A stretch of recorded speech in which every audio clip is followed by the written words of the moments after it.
WCOU Radio's live and local coverage of the 2022 primary election, brought to you in part by Colton Steakhouse, Herd Auto Sales, HVAC Services, Walbert Trucking, and Monticello Bank. 2022 election coverage on your home for local WCOU.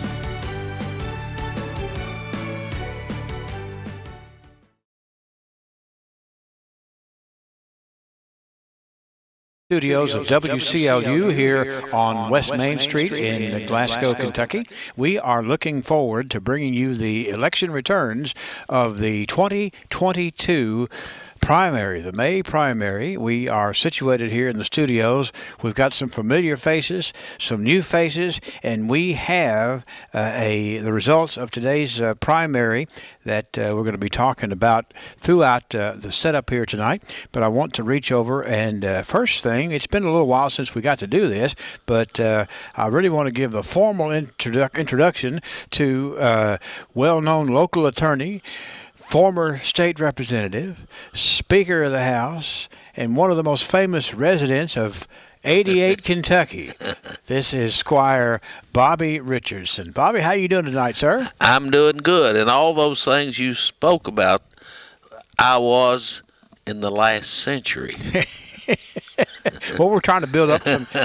Well, I mean, say you're a well-known political commentator. Well, that's right. Folks like to hear what you have to say about that, and it's very exciting to have you with us tonight. We've got some things to talk about. We have certainly Brendan Crane, our news director, will be in here with us in a few minutes. He is down at the Barren County Courthouse right now. All this voting has changed so much. We're going to talk about it just in a minute, Bobby, but I want to be sure and welcome Joe Myers, WCLU sports director, who is here handling a little bit different tabulation. Not the scoreboard tonight, but the tote board. Joe, good to have you here. Always good to be with you guys. Looking forward to a fun night. We are going to have a good night for sure. And also, let's see, we have a lot of things to talk about from the standpoint of the way our election procedure has changed. We're going to have you the totals. We have people working all the precincts. Bobby, you remember we used to have 25 precincts to cover, and now we have 4 precincts to cover.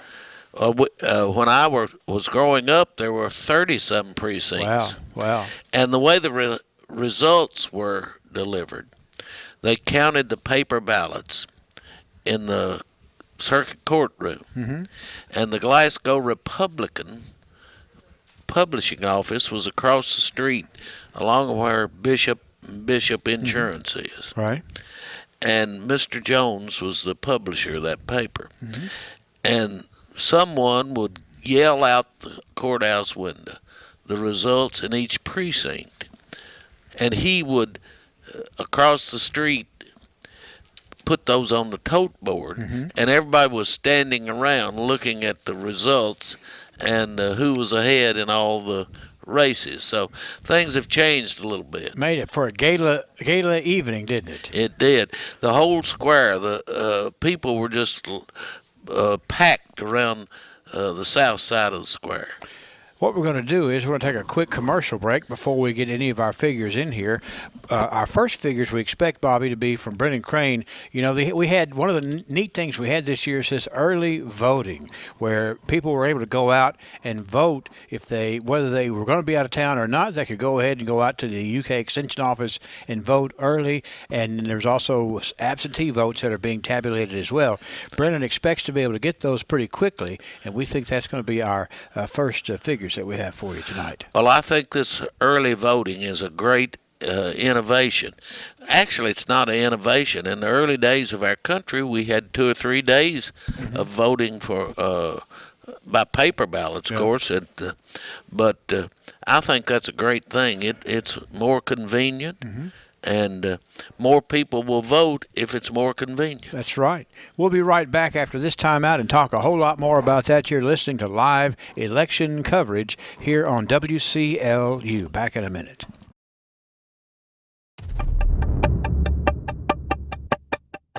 Go give this to Daddy. Okay. What do you have there, sweetie? Open it and find out.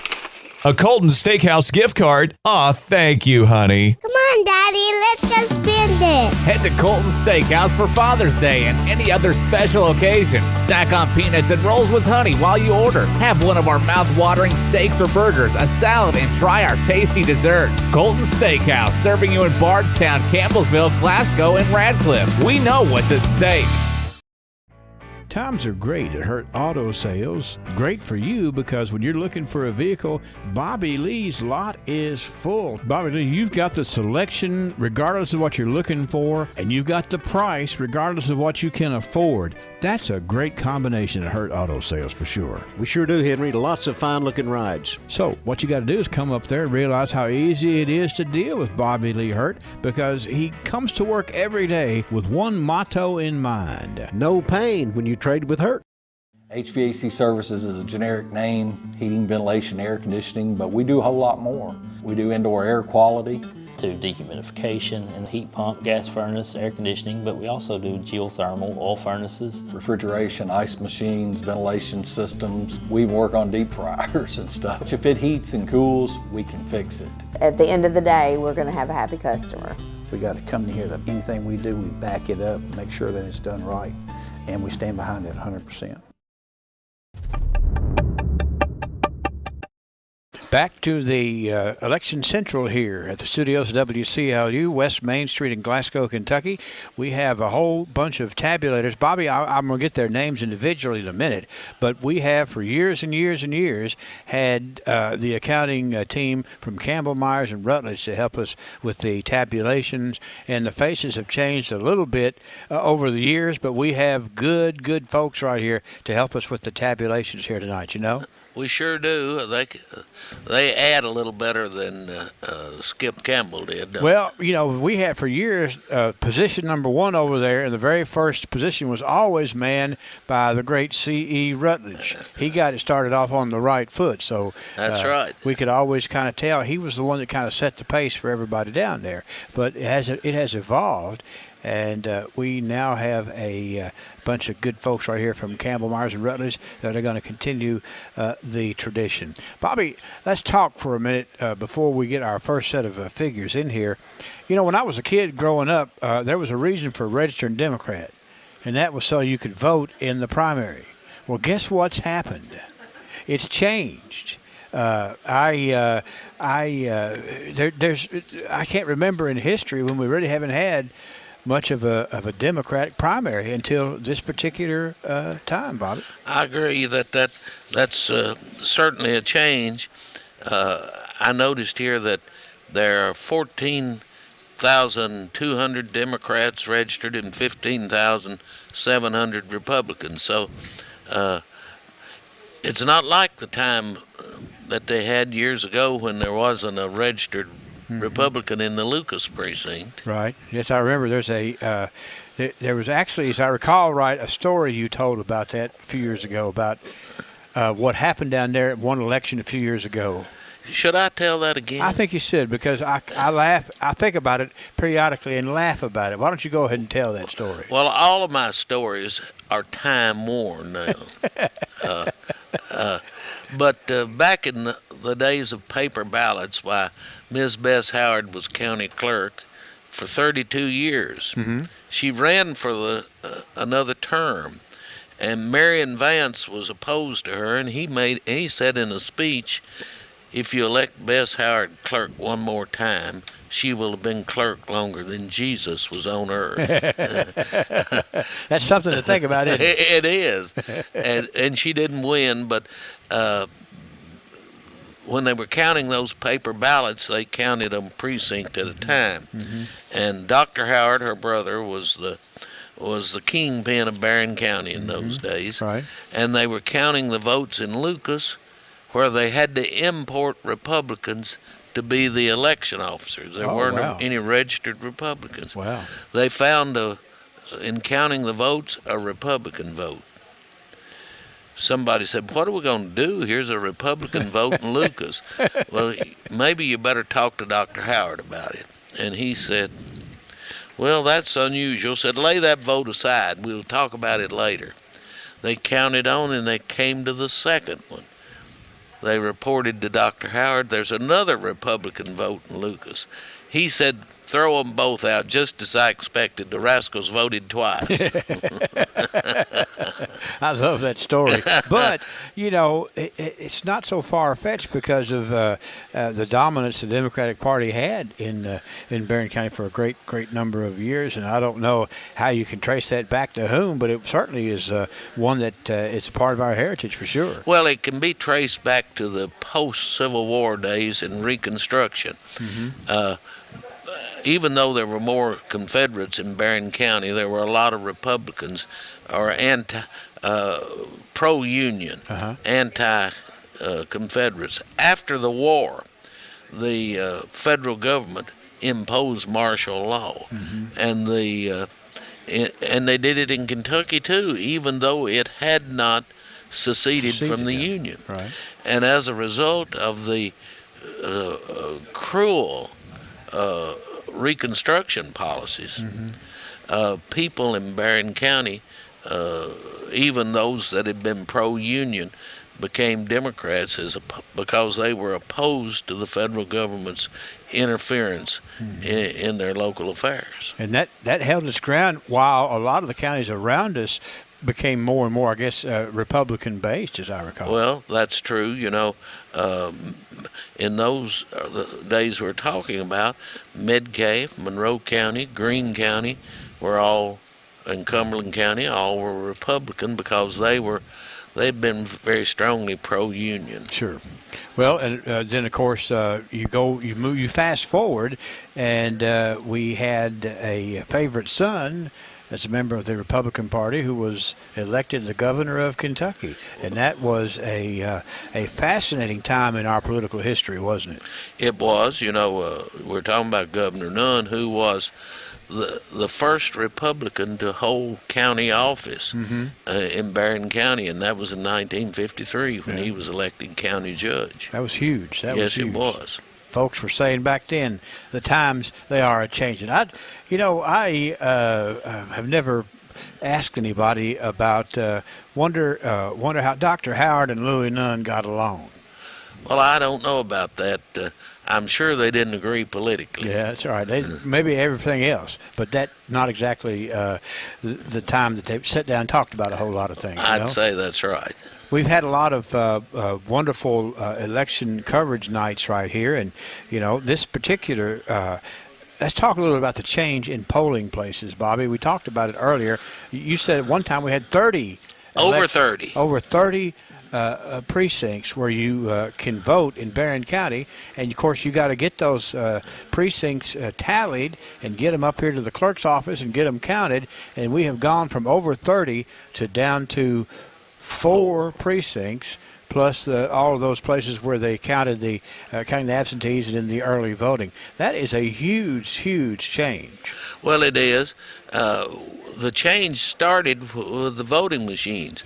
The county reduced the number of precincts back in the time when they got the first mechanical voting machines in order to save money. They were expensive.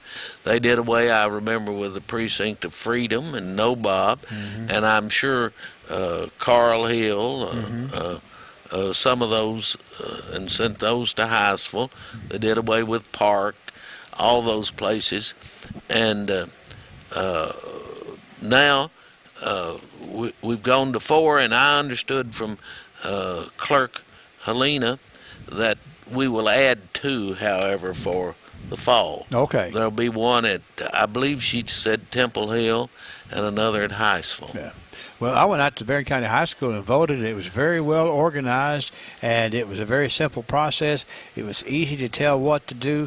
Hats off to Helena and all of the staff, because I just felt like it was a very good use of space and of personnel.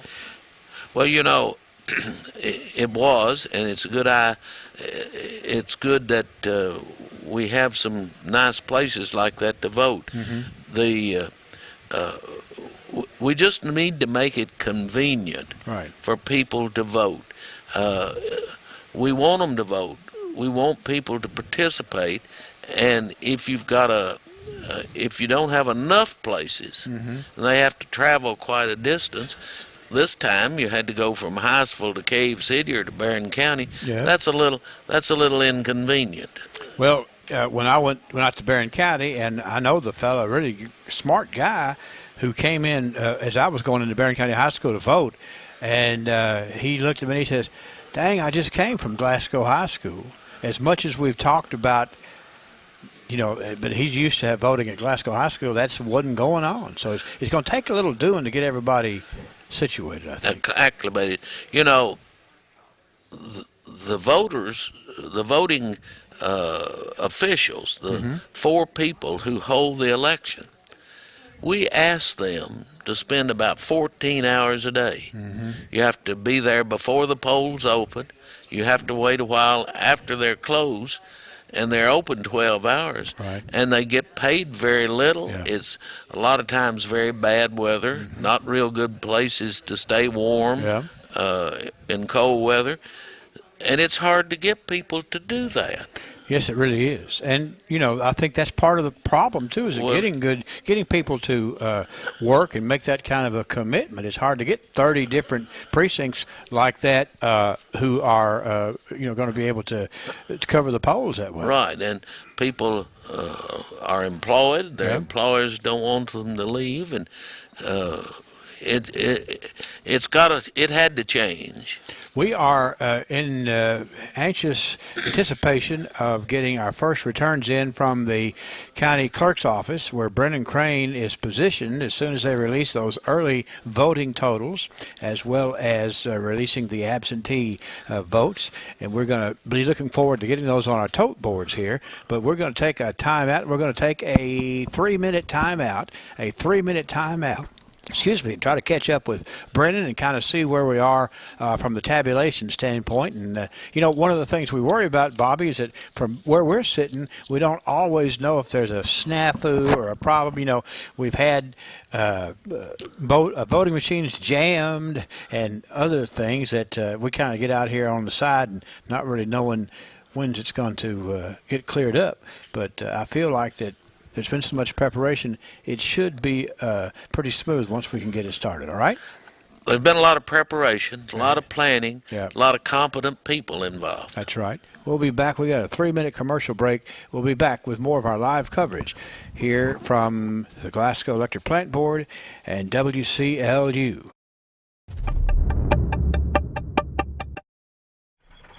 Are you looking for a new career where you'll be a part of a family-owned business for over 50 years? Walbert Trucking is a trucking company based right here in Glasgow. With Walbert Trucking, you'll get full benefits, great pay, and 401k.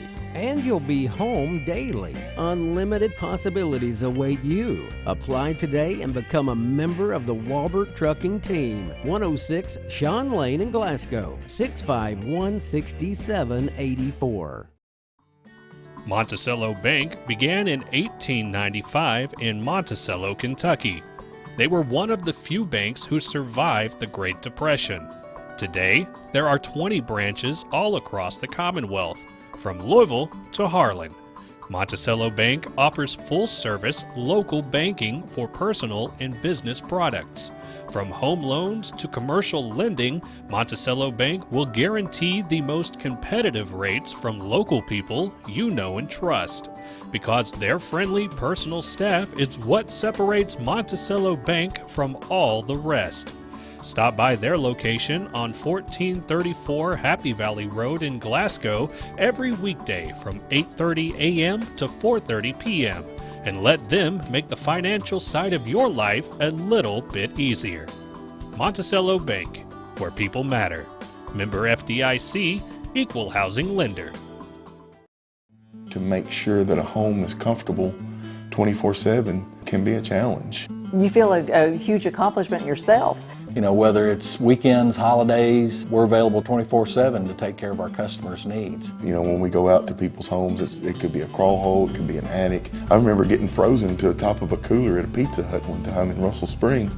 We depend on repeat business, so we always strive for 100% satisfaction and to always do the right thing. Go give this to Daddy. Okay. What do you have there, sweetie? Open it to find out. A Colton Steakhouse gift card. Aw, thank you, honey. Come on, Daddy. Daddy. Let's go spend it. Head to Colton Steakhouse for Father's Day and any other special occasion. Snack on peanuts and rolls with honey while you order. Have one of our mouth-watering steaks or burgers, a salad, and try our tasty desserts. Colton Steakhouse, serving you in Bardstown, Campbellsville, Glasgow, and Radcliffe. We know what's at stake. Times are great at Hurt Auto Sales. Great for you because when you're looking for a vehicle, Bobby Lee's lot is full. Bobby Lee, you've got the selection regardless of what you're looking for, and you've got the price regardless of what you can afford. That's a great combination at Hurt Auto Sales for sure. We sure do, Henry. Lots of fine-looking rides. So what you got to do is come up there and realize how easy it is to deal with Bobby Lee Hurt because he comes to work every day with one motto in mind. No pain when you trade with Hurt.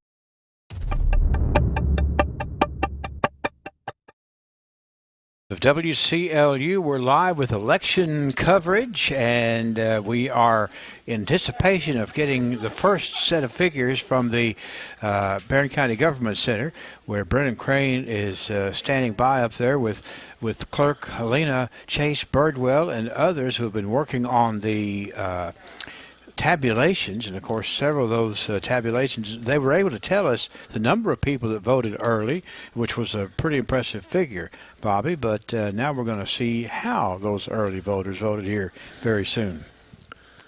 I am going to, before we get into any more numbers, of course, we have to make a choice when there's a lot of important things that have to be covered. We are not covering the Glasgow Scotty semifinal round in the 15 district tournament because we're here broadcasting, but Joe Myers, who knows all about sports, has the update on the ball game. We're covering it. We're just not there live covering it. That's I'm right. getting updates. That's right. I got you. Yeah. So Glasgow not doing too well early. They're down 4-1 after 2 innings. Allen County Scottsville hit a 2-run homer in the first inning. So 4-1 right now. Allen County Scottsville through 2 innings. Okay. Thanks a lot. The Scotties will get it turned around. And the Scotties have defeated Allen County twice this year, so they just got to go back to the playbook and figure out exactly how to get on the scoreboard a little more. That's right. Thank you, Joe. And you can make a funny face if we have, let's say if we get a 3-run homer or something, wave at us. Will do. We'll break right in. And of course, when Bobby Richardson's been doing this a long time, Bobby's granddaughter, Lisa, is a Lucy, that's his daughter-in-law, Lisa. Lucy is a stalwart member of the Lady Scotty softball team. She is. She is the catcher and does a good job, if I may say so. Do you go out there and act like a grandfather? I do, yes. Haven't been thrown out of a game yet, but close a time. That's right. That's right. You can say, I was the Speaker of the House. I need to contest this call right here. But it's exciting times indeed, and I know that you're a proud grandfather for that. I am. And they got their tournament coming up. Was it next week, Joe? That's right. Softball begins on Monday. So we'll have that. Brendan Crane has given me a little bit of information as far as what's going on at the Barren County Courthouse, where Charles Booker has been declared the winner of the primary in the. That would be the U.S. Senate. For Senate. For Senate. That's right. That's right. Charles Booker has been declared the winner in the Democratic primary. Will face Rand Paul. So I just wanted to kind of get that out there. It's the first little bit that he has told us from the courthouse. Of course, Booker was on all the primary ballots here, and of course there was a Republican primary too. Several Republicans running against Rand Paul as well, and they've declared him the winner of that primary. Well, there's no reason to talk about those results. No, there's not. I'm just saying all over. They're there. We'll talk about those in the fall. I was looking there. The only county-wide race in which there's a primary is jailer. Yeah. I believe that must be a position of a great deal of respect and influence because I recall the fellow who was running for jailer up in Letcher County. Okay. And this was right after the turn of the century in around 1902 or something. Mm-hmm. He made a speech there, and he said, I was in the Spanish-American War, and I was riding alongside Teddy Roosevelt when, after a spirited campaign, we defeated the Spanish and took San Juan Hill. And Teddy looked at me and said, Sam, this is going to make one of us president. And I said, Teddy, you take that. I just want to be jailer in Letcher County. And it worked out, didn't it? It worked out good for both of them. Yeah, I don't know. That jailer county Letcher's job must have been quite attractive. Well, I think it must be a very interesting job. Of course, when you were in the, you spent, how many years did you spend in the House of Representatives? 19. 19 years. So you got to learn. You probably learned how to tell somebody who was from far east Kentucky versus somebody who was far southwest Kentucky based on their politics and based on their ways of looking at things, didn't you? Well, I did. That was true. You know, even though we are a state, the interests of the people in far east Kentucky were, at that time, were a lot different than those in the west Kentucky. Sure. Coal was king in east Kentucky. Yeah, it probably had a great deal of effect on a lot of the things that you all had to deal with in Frankfort. It did. And you know, we had to support coal because that's the only thing that kept East Kentucky afloat. Sure. And now they're looking for something else to keep them afloat. Yeah, it certainly, right now they're trying to figure out something else to do with coal that will make it a viable natural resource again. Well, of course, you know, they've just about exhausted the coal in East Kentucky. Yeah. Just think of the millions of tons of coal that's been mined there in the last 125 years. It's incredible. It certainly is. Yeah. And we have, I guess it's whatever they're pulling out now. It's a little bit harder to get. They do all this fracking and all this sort of stuff. Well, they've got machines now that they go into the side of a mountain and they open up an area, and there's a seam about 6 or 8 inches thick. Yeah. And they have a machine that will go in there and get that. And as they pull that machine out after it's removed the coal, the mountain settles down at 6 inches. Okay, wow. I mean, it's unbelievable. Sounds to me like there's some technology that's been invented that maybe makes it not quite as difficult on the environment. No, it is better. Of course, the people that worked in the coal mines didn't know whether they were on the day shift or night shift. That's right. There's a lot of people, a lot of families raised on coal, but it was a tough life for sure. And on tobacco. That's right. We're in the king area of tobacco for sure, and that's another big change. You know, we seems to be change is the subject that we're talking about here because we have the change in the number of voting precincts we have, the change of registration. Yes, getting ready. I'm getting a note here about Brennan. Brennan's at the clerk's office. They're getting ready to post those results at the clerk's office, so we should have something coming up very soon. Let's see. We were talking about coal. We were. And we were talking about, and of course we have this another part of Kentucky with coal over in the West Kentucky coal fields, which is a little bit different way that it's handled there. I don't know whether everything there has been exhausted or not. Well, I'm not sure about that. They did deep mining early in West Kentucky, but most of it was strip mining. Yeah. And, of course, strip mining regulations require restoration of the topography to the pre-mining state. Yeah. That's easier to do in West Kentucky than it is in East Kentucky. Yeah, you got a lot less hills to deal with over there, don't you? You do, and so we've got a lot less strip mining in East Kentucky, or we did the last time I was aware, than we do in West Kentucky. It's a wild part of our history. When let's talk a bit. We're going to get some results here. Brennan says that they are posting the first set of results at the clerk's office, so we should have those pretty quickly right here, Bobby. But while we're talking about your years in the legislature, talk about and this is, I'll put you on the spot. What has changed in Kentucky politics since you were up there at the King of the Hill? Well, there's been a lot of change. Of course, the Republican Party has become the dominant party in the legislature, have the supermajority, it's called, which is not the way it was when I was there. It was about 70-30 favoring the Democrats in most of the time that I was there. Mm-hmm. And then, but there wasn't the partisanship, as I recall, that I see there now. Yeah. I had some very close friends I socialized with, I voted with, I worked with, that were Republicans. It seems like that now they don't even like each other, right. And they don't communicate.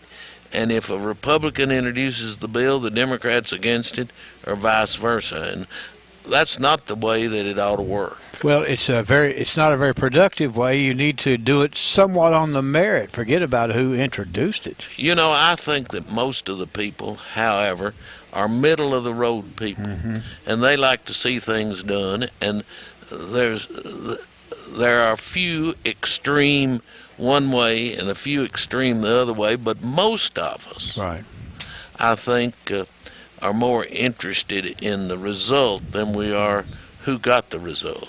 What about Fancy Farm? When was the last time you went down there?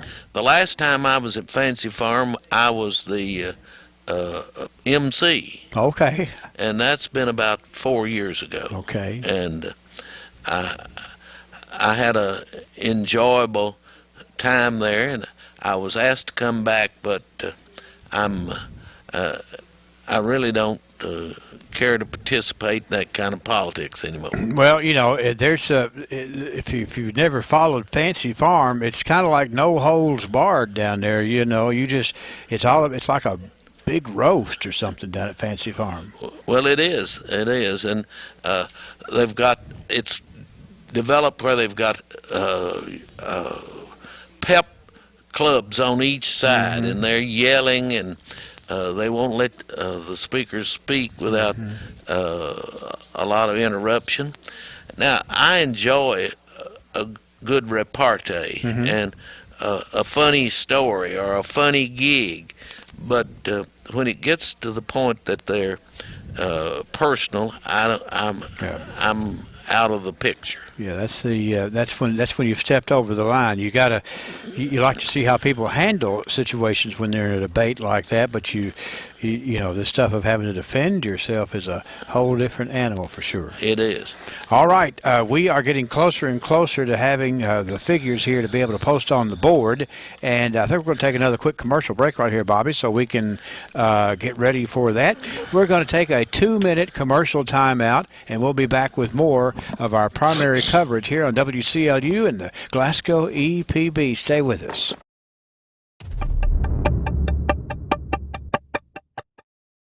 HVAC services is a generic name, heating, ventilation, air conditioning, but we do a whole lot more. We do indoor air quality.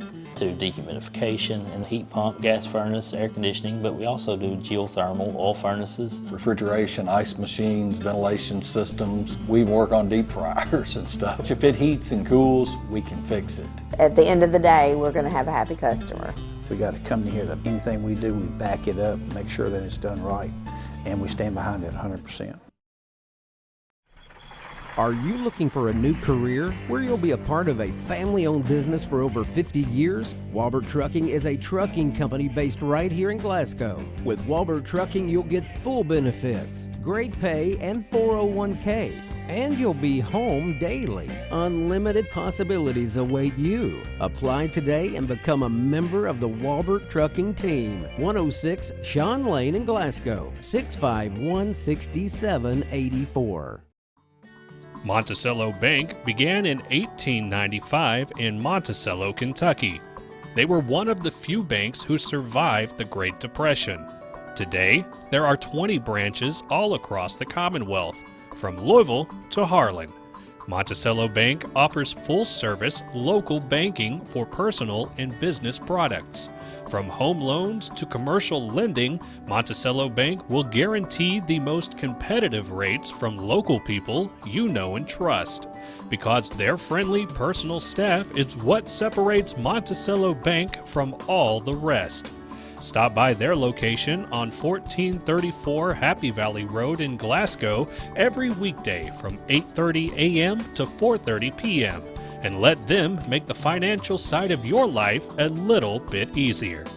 Monticello Bank, where people matter. Member FDIC, Equal Housing Lender.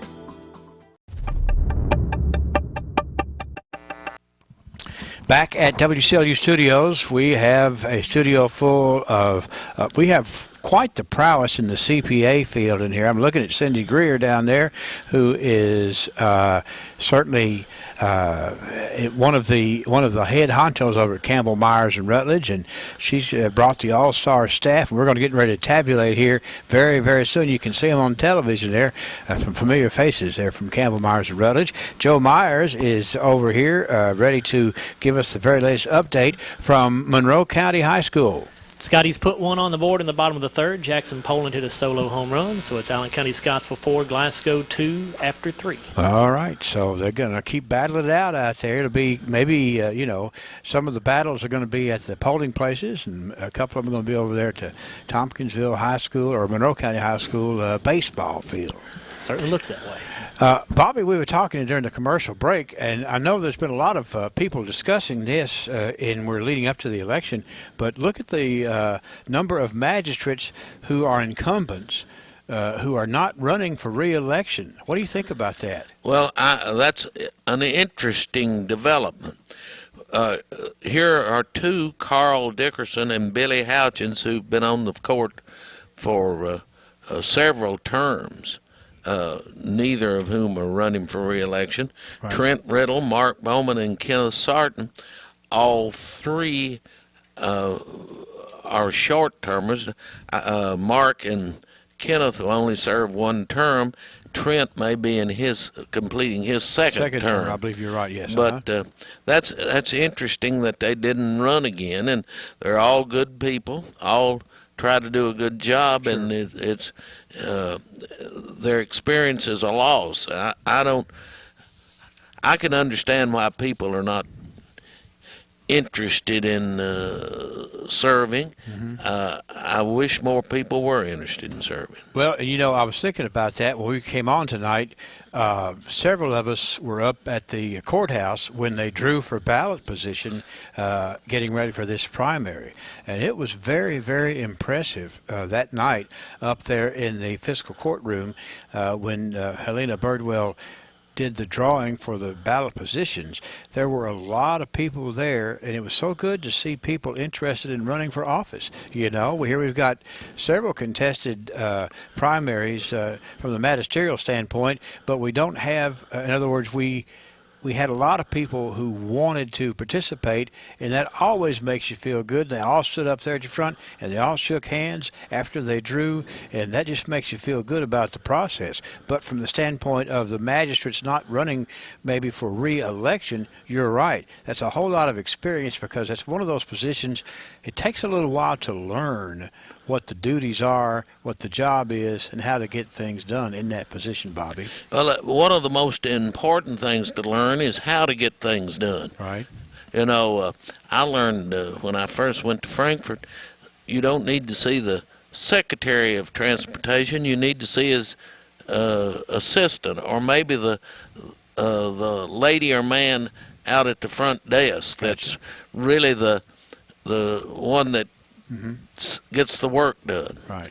And those are some little tricks that you have to learn when you're in office in order to get things done. The bureaucracy is sometimes hard to move.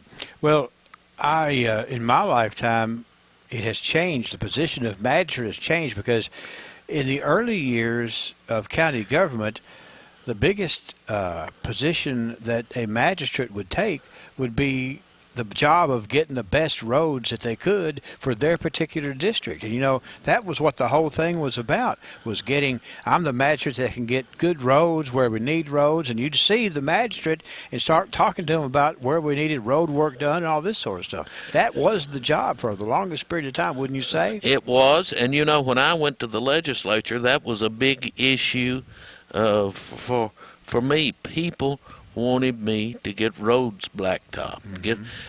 I'd say we don't have a county road. If we do, it's a very short one that's not surfaced in Barren County. Right. That used to be a real rarity. And you know, when Sam Terry and I do the archives in the morning, we'll always have a story in there. Seems like every other week about how that the residents along a roadway were involved in paying subscriptions to get their road paved. Can you imagine how unpopular that would be today? Oh, it would be. You know, in other words, if you lived out on the Edmonton Road, people along the Edmonton Road paid so much to have the Edmonton Road paved, or it wasn't going to happen. I believe we do that now. We just do it in a different way. That's right. It's like we do it when we pay it the first of the year.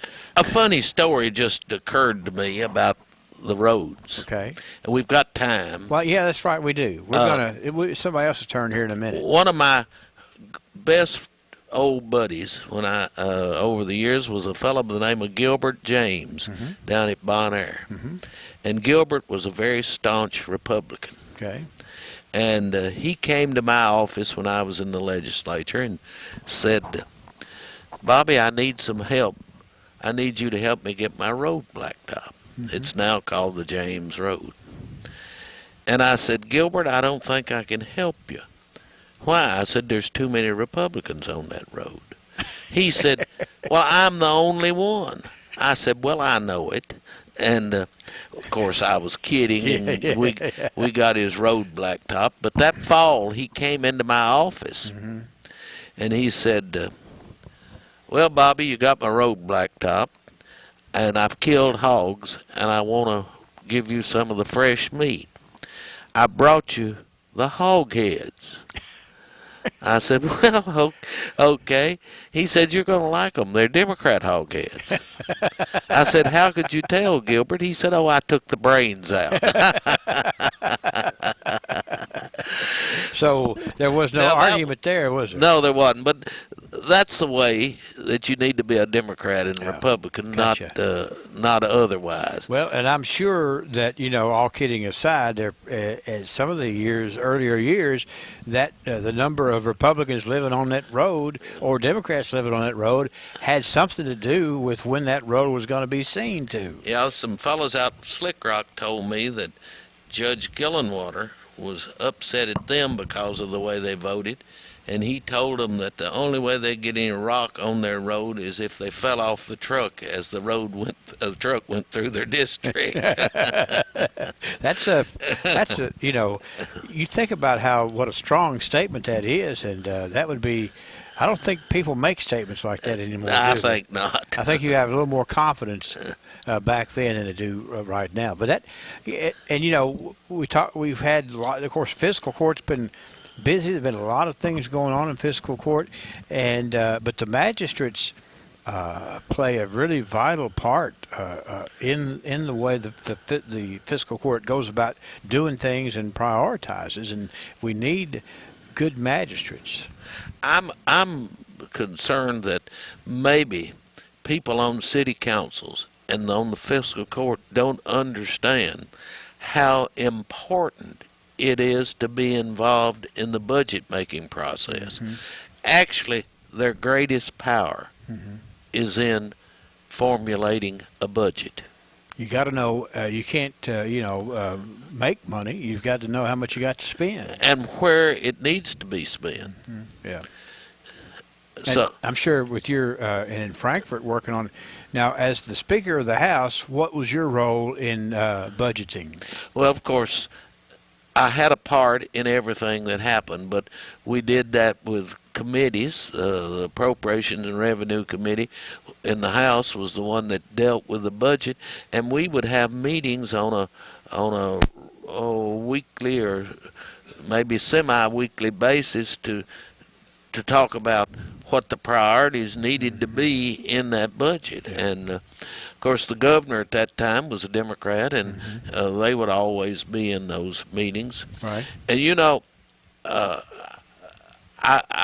served with Governor Ford, Governor Carroll, Governor Brown, Governor Collins, Governor Wilkinson. Is that 5? That's 5.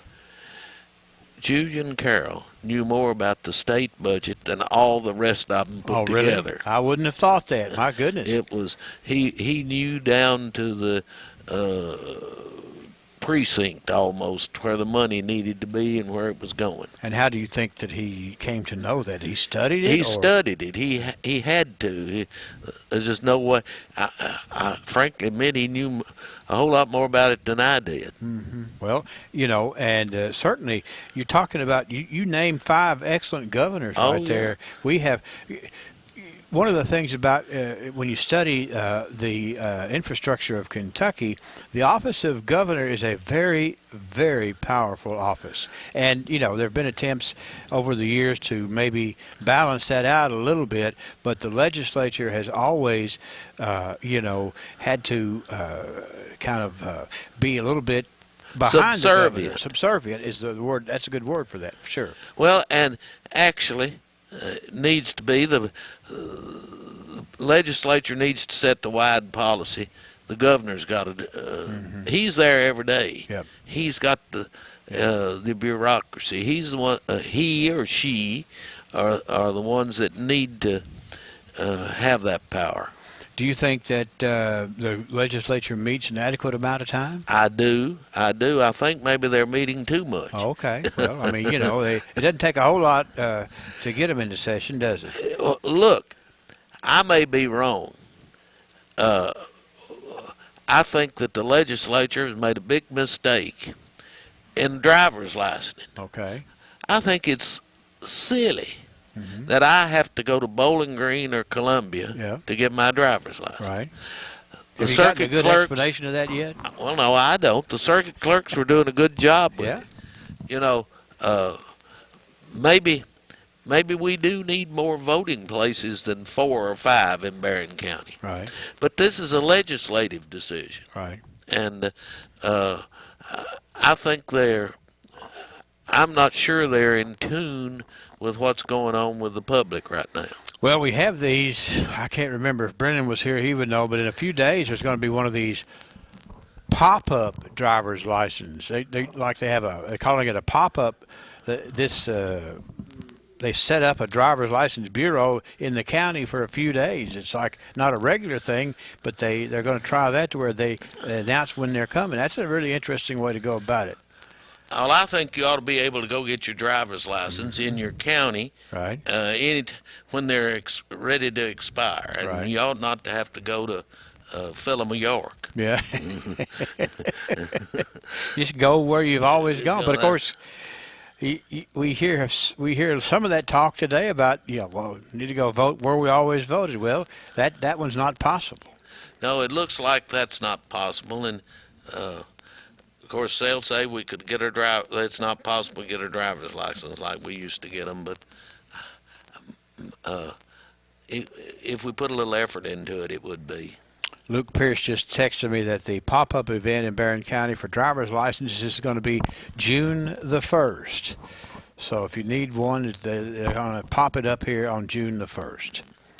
If that needs to. Well, I don't need some for a while. Okay. But I'm going to get that 8-year one, Henry. Yeah, you just gonna. I think that'll do me. You're going to stretch it out, huh? No sense in having to worry about when it expires. That's right. All right, I've got more notes right here. Let's see, Joe. Well, before we take a quick commercial break, we are waiting for the results from down at the Barren County Clerk's office, where the votes are being posted for the early voting that went on, as well as the absentees. And we, again, Bobby, I'll just tell you this. We are really in uncharted territory because we You think with 4 precincts we could hammer this thing out, because we used to do it 25, 27 in no time flat. Well, we're not there yet. I told my wife I'd probably be home about 6:30. Well, let's see. Are you late yet? Yeah, I think you are late. So your dinner is getting cold, Bobby. It sure is. We'll have to use the microwave there. Okay, Joe, any update on the ball game before we take a break? Not right now, Henry. No, still, as far as we know, still 4-2 Allen County Scottsville. They should be in the 4th inning, but hopefully we get an update shortly. Okay, all right. And we'll take another 3-minute timeout, come back and enjoy the election returns as they are tabulated in the 2022 primary election live on WCLU 103.1, 1490 AM, WCLU Radio's Facebook page, and the Glasgow EPB Channel 6. We'll be back in 3 minutes.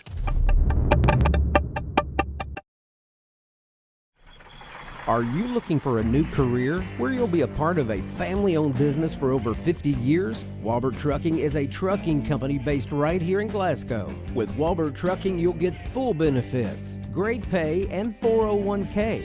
And you'll be home daily. Unlimited possibilities await you. Apply today and become a member of the Walbert Trucking team. 106 Sean Lane in Glasgow, 651-6784. To make sure that a home is comfortable 24/7 can be a challenge. You feel a huge accomplishment yourself. You know, whether it's weekends, holidays, we're available 24/7 to take care of our customers' needs. You know, when we go out to people's homes, it could be a crawl hole, it could be an attic. I remember getting frozen to the top of a cooler at a Pizza Hut one time in Russell Springs. We depend on repeat business, so we always strive for 100% satisfaction and to always do the right thing. Go give this to Daddy. Okay.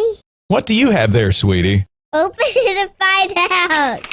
A Colton Steakhouse gift card. Aw, thank you, honey. Come on, Daddy, let's go spend it. Head to Colton Steakhouse for Father's Day and any other special occasion. Snack on peanuts and rolls with honey while you order. Have one of our mouth-watering steaks or burgers, a salad, and try our tasty desserts. Colton Steakhouse, serving you in Bardstown, Campbellsville, Glasgow, and Radcliffe. We know what's at stake. Monticello Bank began in 1895 in Monticello, Kentucky. They were one of the few banks who survived the Great Depression. Today, there are 20 branches all across the Commonwealth, from Louisville to Harlan. Monticello Bank offers full-service local banking for personal and business products. From home loans to commercial lending, Monticello Bank will guarantee the most competitive rates from local people you know and trust. Because their friendly personal staff is what separates Monticello Bank from all the rest. Stop by their location on 1434 Happy Valley Road in Glasgow every weekday from 8:30 a.m. to 4:30 p.m. and let them make the financial side of your life a little bit easier. Monticello Bank, where people matter. Back with more live coverage of election 2022. This is Henry Royce along with Bobby Richardson. Joe Myers is here. Brendan Crane is down at the courthouse. And well, actually, let's do the sports first, Bobby. Bobby Richardson has an update from his granddaughter. Well, I have a report from the most vocal fan of the Lady Scottish softball team, my wife Elaine. Okay. And she says that the Lady Scotties have defeated Warren Central 21-1. Wow. Bats on the ball. Or not hands on the ball. That's right. One That's or right. the other. That's right, for sure. So that's a sports update, and Joe doesn't have an update for the Monroe County, the baseball game yet. Not right now. There must be a lot of scoring going on in the 4th inning. I've checked Twitter. I'm not getting any messages from my guy who's texting me scores. So we'll hopefully have something before long. Right. So hopefully it's Glasgow doing the scoring and not Allen County. That's right. Now, Bobby, let's get back over here. Before we get involved in that, I've got some notes right here to tell you about. We can explain a little bit about some of the delays that we have. We have notes from some of our stringers out in the field that the Austin precinct, the last voter, came out at 6:15. So in other words, as the rules say, if you're in line at 6 o'clock, you have to be allowed to vote. So this person at the Austin precinct went to vote, was there at 6 o'clock, and came out of the voting booth at 6:15. So obviously that explains why things are a little bit slow down there. There's another one here too that Haywood said voters came out after 6 p.m. So what I'm saying is that yes, it's been steady all day long, and by following the rules, we can't count the votes until everybody that's down there voting gets to vote. You know, too, it probably takes a little longer to tabulate the votes because they've got every race at those precincts. Yes. Where we used to have a precinct that just had one magistrate race. We've got 7 or 5 or however many there are. And of course, we've talked about this a lot, but this is the way that we have in the past. We could go to the precinct, write down the totals, and bring them down here for our CPA professionals to tabulate. But apparently, one of the things we've got to get used to is that they're not going to give us what they used to give us as quickly as they used to give it. Wonder if they'll announce publicly the results at the polls. Well, I think that's what they do is they post them. Okay. There's a big tape that comes out of the voting machine, and they hang them on the door. And that's the way that it was 2 elections ago. So I can't tell you for sure what's going to be happening here, but certainly I would hope that as we get a little more familiar with this, by all the early voting, and the early voting numbers were very impressive as far as folks who says, yeah, I'm going to vote early. If we can just, we don't want to rush the process of getting the results, but this is all new for all of us, you know. You know, next year, the governor's race, statewide races, we probably need to go on the air a little later, or I need to find some new stories. Yeah, that's right. Or you can rehash some, you think? Well, I've done that quite a bit. Well, that's the whole thing is that the polls close and we get started and everybody's I can remember a time when we were done in 30 minutes when we had 27 precincts. I do too. But that's a little bit different than it is right now.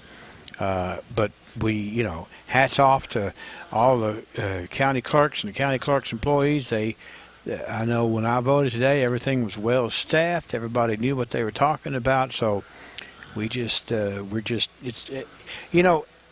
never, I'll say this, back when Florida had those big hanging chads. Yes, I remember those. We were way past hanging chads. Oh, yes. In Kentucky, we were far more advanced than anything about punching a hole in a piece of cardboard and having a chad hang, I always thought the mechanical machines that we had for years were great voting machines. Yes. All you did was push down a lever and the X came up, and it wasn't complicated. Yeah. And I don't know why we changed, but progress.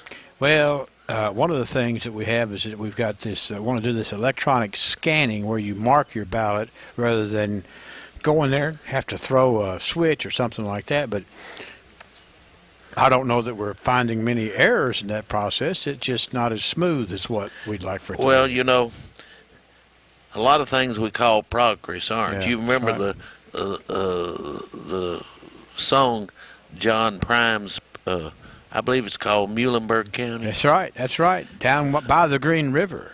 Where they took paradise away. That's right. And they chalked it up to the progress of man. That's right. Where they say the air smelled like snakes, and what else is it, Joe? And we'd shoot our guns. The air smelled like snakes. That's right. He's not a John Prine lyricist.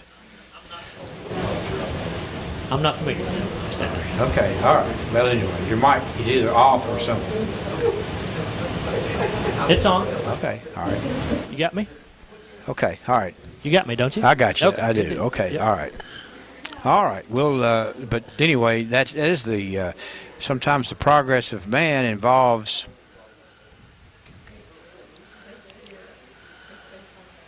a few more things put into perspective, I guess. That's true. But I kind of like the idea of yelling out the back door. Like they did for Like they Mr. did. Jones. Here comes Nellie with the latest That's results. right. Miss Nellie Pickett. What are you bringing us here, Nellie? We don't know what this means. They said undervotes 19, undervotes 7. Yeah, I don't know. Well, we've got Bobby here. Maybe we can get to the bottom of that. This is the Austin precinct. Okay. The way that people voted in Austin today. So while they're getting those posted on the board back here, let's just read these, okay? Let's first of all look in the jailer's race at the Austin precinct today in the Republican primary. Aaron Shirley got 111 votes. Aaron Bennett got 87. Chris Pulley got 7 for jailer at the Austin precinct. In the Republican primary for sheriff at Austin, Charles Bunch got 49 votes. Steve Garrison got 107, and Guy Turcott got 46 votes. Let's look at the magistrate in District Number 2. There were 45 votes for Kim Lambert. Derek Scott got 101 votes. Gayla Huddleston got 10 votes. And Jesse Muse got 40 votes in the 2nd District Magistrate down there in the Austin precinct. In District Number 3, Tim Durham got 14 votes, 1 vote for Tony Ritchie. There were no votes cast down at Austin Tracy for District 4 Magistrate. Either Tim Coomer or David Steinhaus did not get any votes there. Also, District Number 1 Magistrate down there, it was Shannon White, didn't get any votes, 1 for Jeffrey Botts and 1 for Brandon Bartley. I think this is where we can say that these precincts that they're listed, you can vote anywhere you wanted to. Not very many people voted down there so far from where their precinct is. Right. That's why it's not like in other precincts, other districts, those numbers will be a lot higher because we have only 1 vote cast in District 5 in the Austin precinct. That was for Marty Kinslow. He got 1 vote down there. No votes cast in District 7 for Keith, Haynes, or Furlong. And the constable down in District 2, Stuart Huddleston got 55 votes. Freddie Wilkerson got 129 votes. You want to look at that right there. See if you can draw any conclusions while I'm seeing what the other information is right here.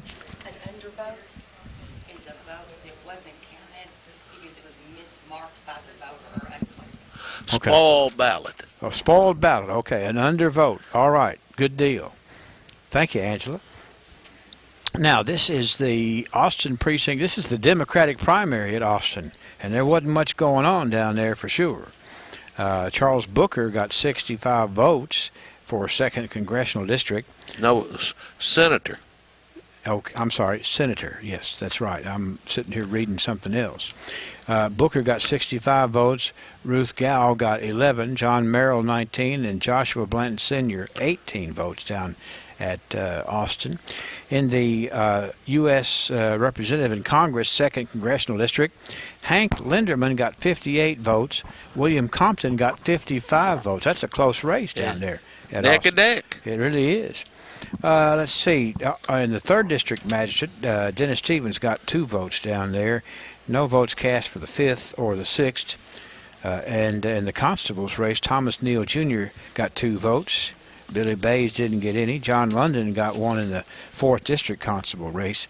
No votes cast in the 5th District. So this is a new deal right here, Bobby, where we have to get used to our the fact that we're going to get every precinct is going to have votes for every particular race in the county, even though it might not be anywhere near where the district is what I guess I'm trying to say.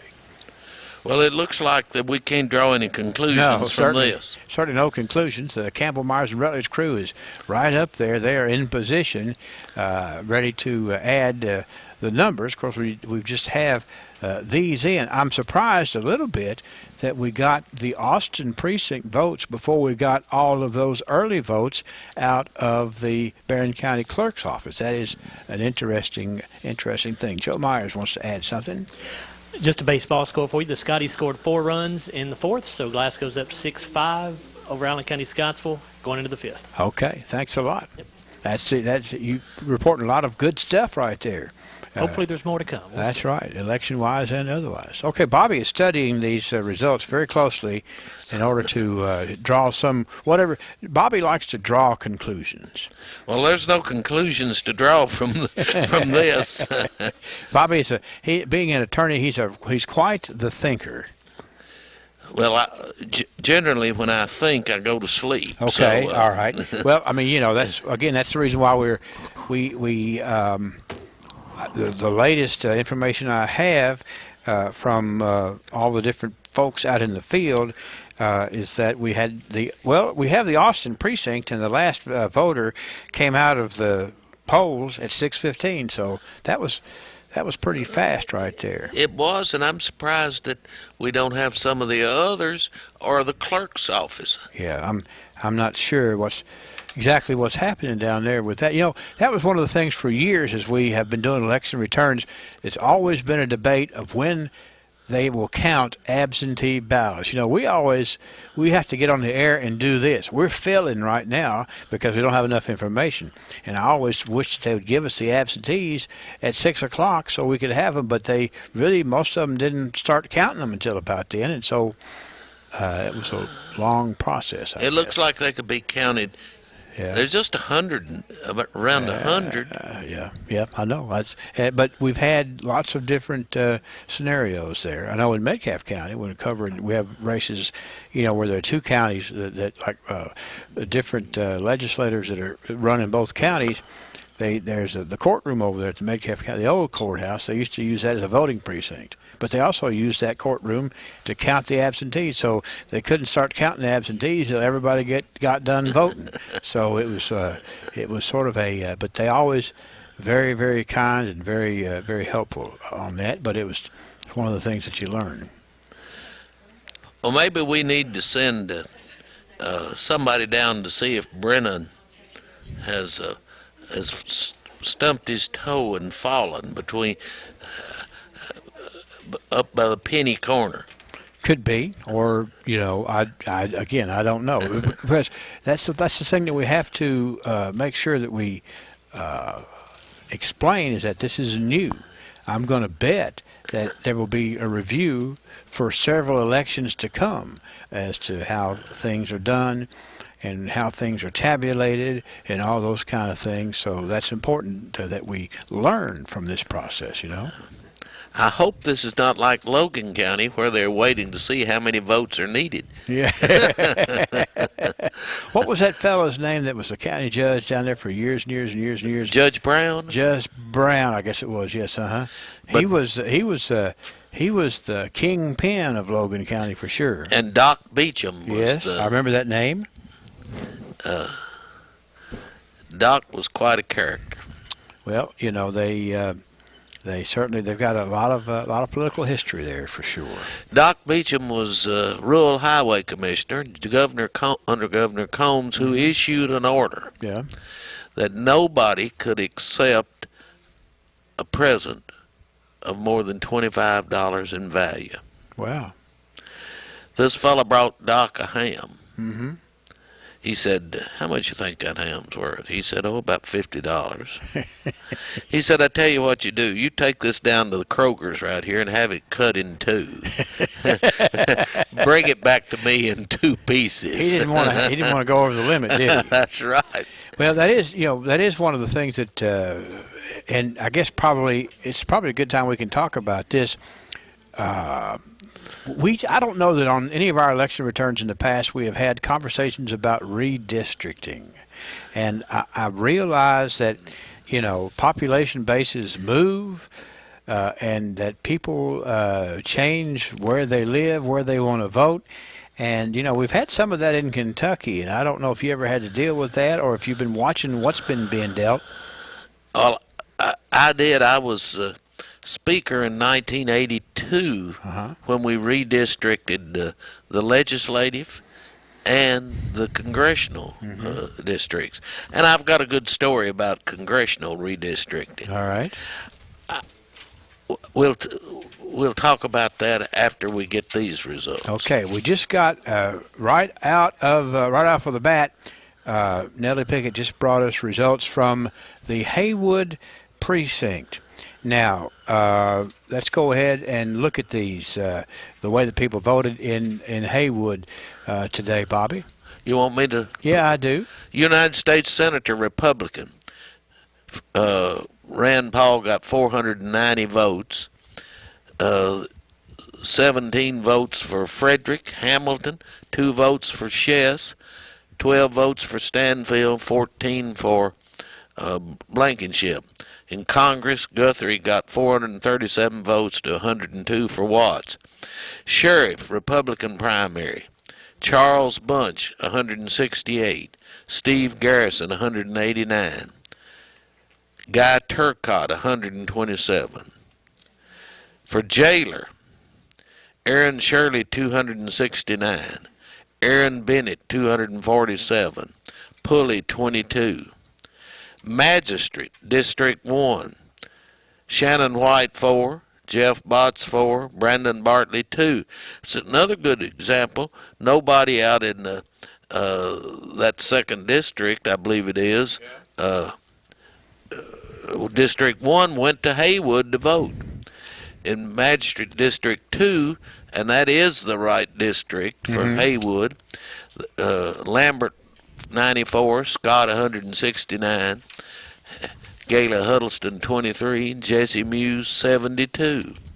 District 3, Magistrate, Ritchie 4, Durham 17. District 4, Tim Coomer 11, Steinhouse 2. District 5, Marty Kinslow 58, Robertson 24, Simmons 5, Perkins 7. Magistrate District 7, Keith 12, Haynes 26, Furlong 9. Constable, Huddleston 95, Wilkerson 227. All right, and that was the Haywood Precinct, and we now have more from the Haywood Precinct. In the let me go ahead and tell you about the U.S. Senators race, the Democratic Party primary at Haywood, 166 votes for Charles Booker, and 20-some-odd votes for the other 3 opponents. Hank Linderman got 115 votes for a 2nd Congressional District representative, and William Compton 116. In Barren County, those two ran very, very, very close. They have. And, they were both, we had a little meet the congressional candidates here, and both of those gentlemen were there and gave good presentations, and I think that had a positive effect on people knowing, how to vote. Let's look at we have magisterial votes cast in all of the magisterial districts. Down at Haywood, though, we've got the 3rd district. Steve Roberts got 10 votes. Dennis Stevens got 3. 5th district, Ben Knuckles got 27, and Beverly Harbison got 12. No votes for either Stinson or Knuckles down in District 6. Also, we have some constables races that were voted on at Haywood. 3rd district, Billy Bays got 9 votes. Thomas Neal Jr. got 3. John London got 4 votes. Charles Shaw got 3. That's the 4th district constable. And a tie in the 5th district constable at Haywood. It's Gary Allen Thomas, 19 votes. Chris Furlong, 19 votes. You don't see a lot of ties in this business, do you? No, but you know how you resolve one if it's a final tie. Tell me. Flip a coin. Okay. And that holds up, right? It does. I saw it done in a legislative race. Oh, you did? I did. We have, let's go ahead. We've been talking about this. We've got some absentee ballots to report. And then our tabulators up on the board are going to be having enough figures up there that we can draw a few conclusions. Clearly, the most exciting race of the evening is going to be the Barren County jailers primary. And these are the absentee votes in the Republican primary for Barren County Jailer. Aaron Shirley got 509 votes. Aaron Bennett got 377 votes, and Chris Pulley got 25 absentee votes for Jailer. Now let me get over here and look at the magisterial districts absentee vote-wise. Now, this will be a little bit different because these absentees are not tied to any particular geographic voting location. So we have Shannon White in District 1 got 31 votes. Jeff Botts got 65, and Brandon Bartley got 8. District number 2, Kim Lambert got 29 votes. Derek Scott, 48. Gayla Huddleston, 3. And Jesse Muse got, I can't read what that number is right there, Bobby. Looks like it's about 23, though. That's absentee. District 3 Magistrate, Tim Durham got 177 votes, absentee, and Tony Ritchie got 54. Tim Coomer in District 4 got 148 votes, and David Steinhaus got 30 votes. 4 candidates in District 5, and here's the way the absentees broke down. 81 votes for Marty Kinslow, 42 for Troy Robertson. Jason Simmons got 11, and Jackie Perkins got 27 votes. District 7, Matt Keith got 27 votes. Mike Haynes got 36 absentee, and Paul Furlong got 17 votes. Now, let's go to the Constables race. Well, actually, I got more magisterial districts here. This is the Democratic magisterial races in the absentee voting. Steve Roberts got 36 votes. Dennis Stevens got 63 absentee. District 5, Ben Knuckles got 108 votes. Beverly Harbison, 30. Ronnie Stinson in District 6 got 38 votes, and Patrick Knuckles got 15 votes absentee. Now let me get over here and talk about the Constables, 3rd District. Thomas Neal Jr. got 57 absentee votes. Billy Bays, 29. District 4, Charlie Shaw got 55 votes, absentee. John London got 81. And 5th District Constables race, Gary Allen Thomas got 53 votes. Chris Furlong got 74 votes. That's the way the local ballots were cast in absentees that were released by the clerk's office. Now, we've got Brennan Crane over here. Brennan has been up at the clerk's office. Brennan, grab that microphone because you've been downtown to the point that we haven't been able to talk to you, but we were a little bit surprised with how I guess slow it was getting the things out of the courthouse. We know that they went as fast as they could, but for the benefit of our audience, why don't you tell us exactly what the holdup has been down there, Brennan? Well, obviously, like you mentioned just a moment ago, we had that issue there at Austin where the last voter exited 15 minutes after it closed. So imagine some people were going in at the last second. Sure. But, you know, we had fewer places to vote at this year, but it looks like that means there was just probably more of a line at some points, maybe at the last second, which obviously would cause our results to be impacted at that point. Sure. Not to say there was a line all day long, right, but that's what I would speculate. It's important that everybody who wants to vote gets to vote, and even if that means they walked in right as the polls closed, they have to give them enough time to vote, and I'm glad that that happened that way. Sure, absolutely. We have the team from Campbell Myers and Rutledge posting these numbers to the board, and we also have just gotten in the Barren County High School precinct, the way that people voted out there. So we're going to take a 2-minute commercial timeout, and we're going to come right back, and we're going to jump in with the tote board, and we're going to jump in with the Barren County High School precinct after this 2-minute commercial timeout here on WCLU Election Coverage. To make sure that a home is comfortable 24/7 can be a challenge. You feel a huge accomplishment yourself. You know, whether it's weekends, holidays, we're available 24/7 to take care of our customers' needs. You know, when we go out to people's homes, it could be a crawl hole, it could be an attic. I remember getting frozen to the top of a cooler at a Pizza Hut one time in Russell Springs. We depend on repeat business, so we always strive for 100% satisfaction and to always do the right thing. Go give this to Daddy. Okay. What do you have there, sweetie? Open it and find out. A Colton Steakhouse gift card. Aw, thank you, honey. Come on, Daddy. Daddy. Let's go spend it. Head to Colton Steakhouse for Father's Day and any other special occasion. Snack on peanuts and rolls with honey while you order. Have one of our mouth-watering steaks or burgers, a salad, and try our tasty desserts. Colton Steakhouse, serving you in Bardstown, Campbellsville, Glasgow, and Radcliffe. We know what's at stake. Times are great at Hurt Auto Sales. Great for you because when you're looking for a vehicle, Bobby Lee's lot is full. Bobby Lee, you've got the selection regardless of what you're looking for, and you've got the price regardless of what you can afford. That's a great combination at Hurt Auto Sales for sure. We sure do, Henry. Lots of fine-looking rides. So what you got to do is come up there and realize how easy it is to deal with Bobby Lee Hurt because he comes to work every day with one motto in mind. No pain when you trade with Hurt.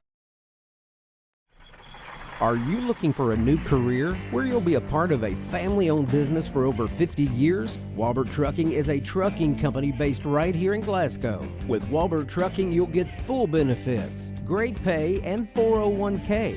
And you'll be home daily. Unlimited possibilities await you. Apply today and become a member of the Walbert Trucking team. 106 Sean Lane in Glasgow, 651-6784.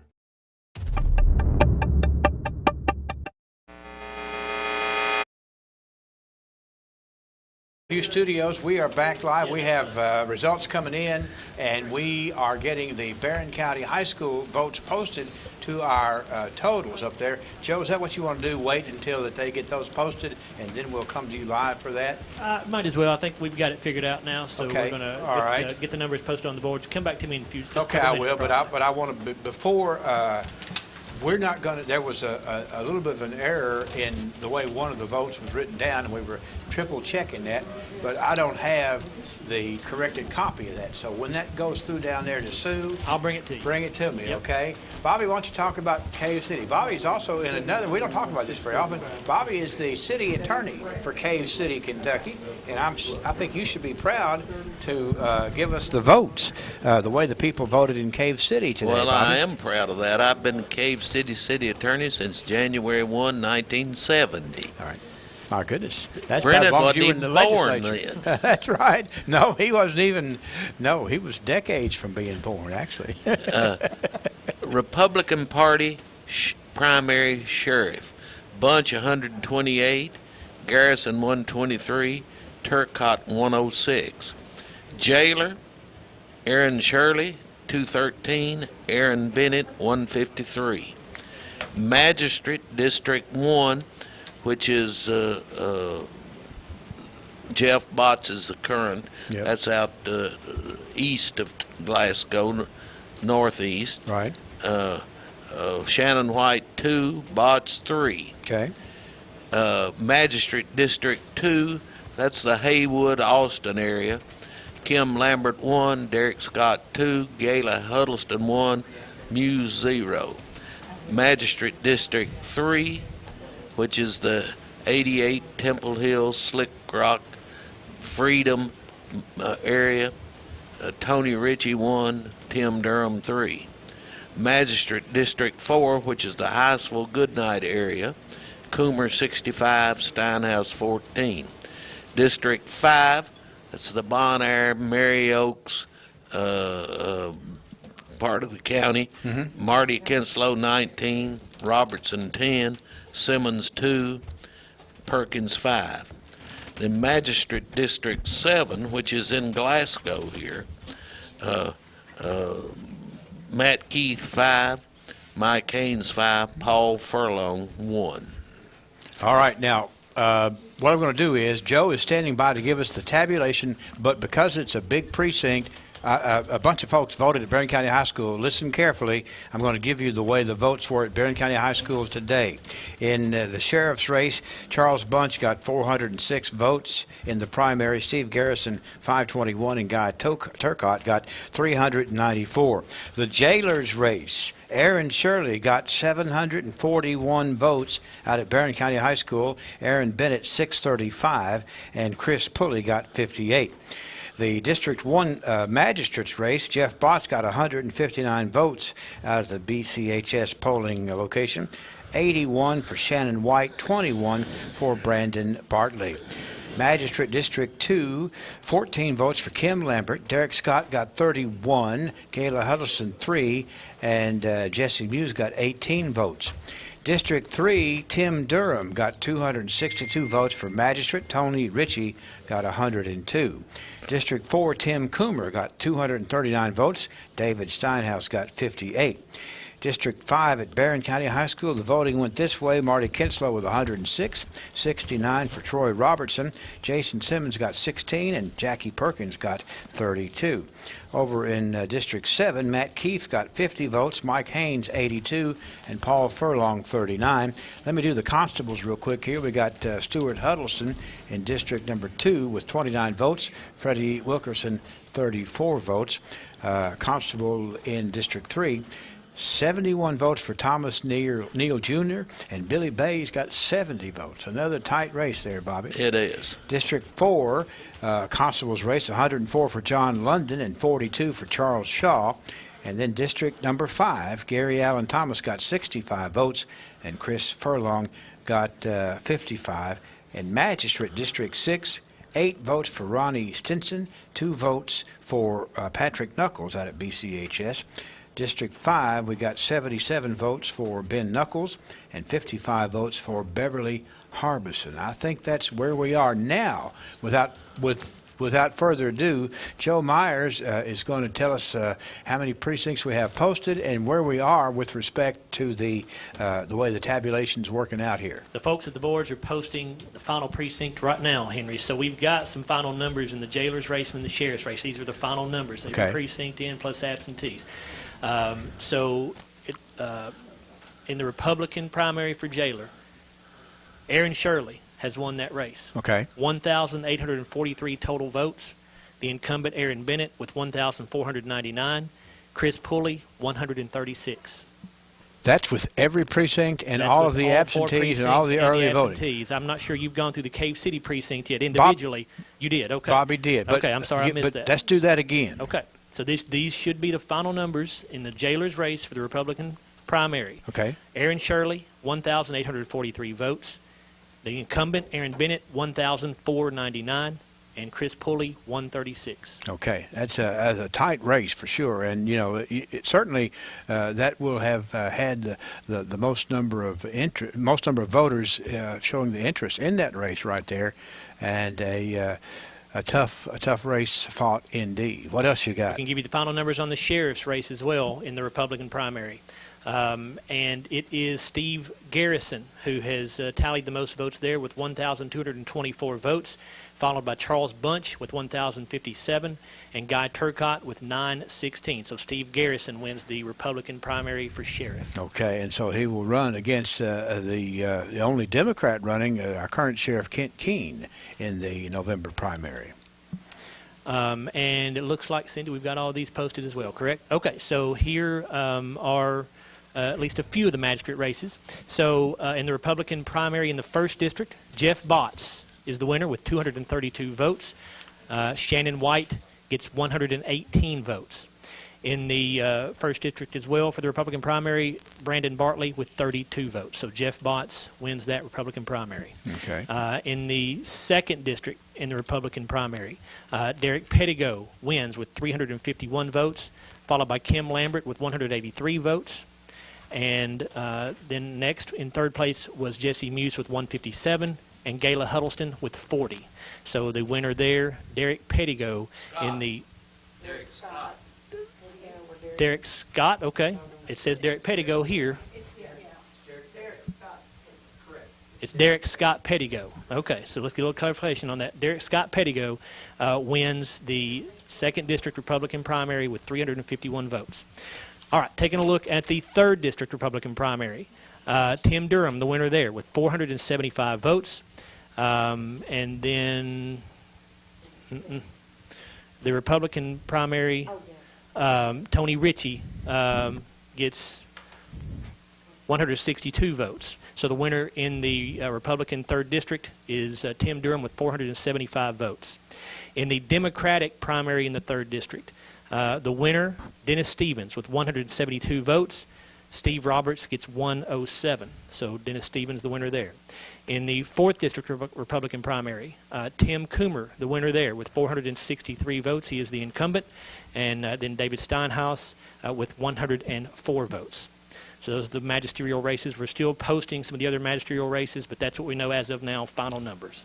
All right, Bobby. So we very quickly we got a lot of information in there, and it's interesting. I'm always glad to see the interest. Certainly a lot of interest in the sheriff's primary, a lot of interest in the jailer's race, and looks like several of these magisterial districts had good representation as well. They did. It looks like the only incumbent to get defeated, however, was the jailer. Yeah, that's right. It's a very difficult job, really. I was kidding about my stories earlier about jailer, but it's a very difficult job. I wouldn't be jailer for 3 times the money. It really is, and you've got a whole lot of different things you got to deal with, including human rights, including, following the law. And it's a full-time, very difficult. It is a difficult job, and there isn't any thanks for it. I don't know if it's still true or not. When I was a kid, the jailer was Wilson Dyer. And part of his job as a jailer was mowing the courthouse lawn. Well, it was statutory that the jailer had to be the custodian of the courthouse. Is that still true? No, it isn't. We got a hand up back there. Okay, Joe knows something, sir. All right, we can give you the other magistrates races here in Barren County. Let's start with the 5th District Republican primary.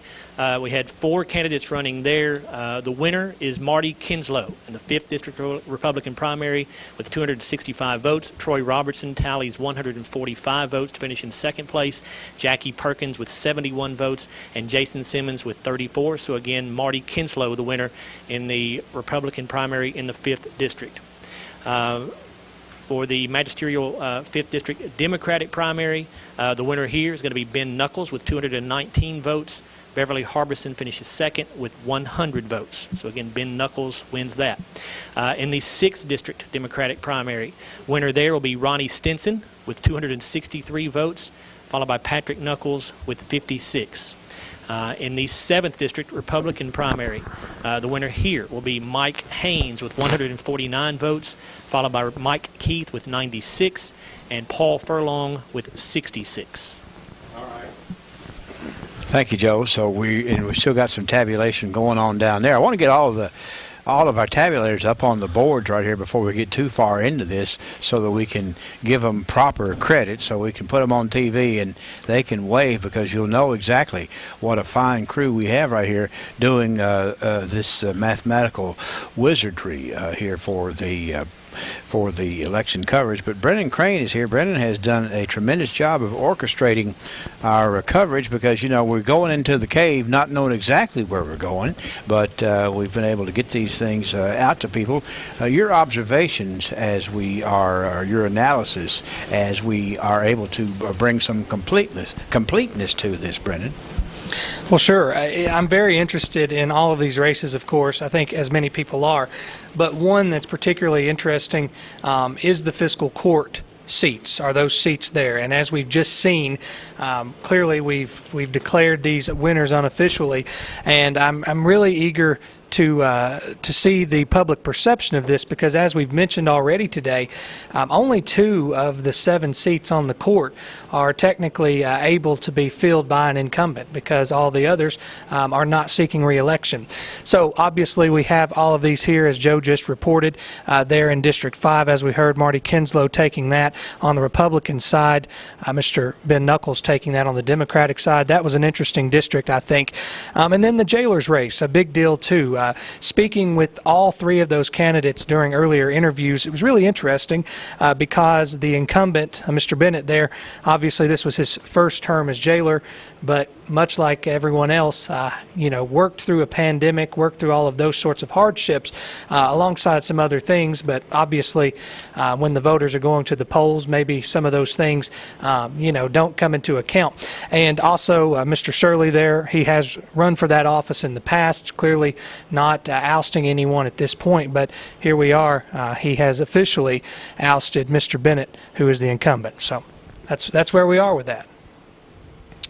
Thank you, Brendan. You know, it's certainly Bobby and I have been talking about how difficult the job of jailer is, and we have a lot of the jail is always, there's always a problem with when you've got inmates who are causing trouble, when you've got visitors who are causing trouble, staff causing trouble.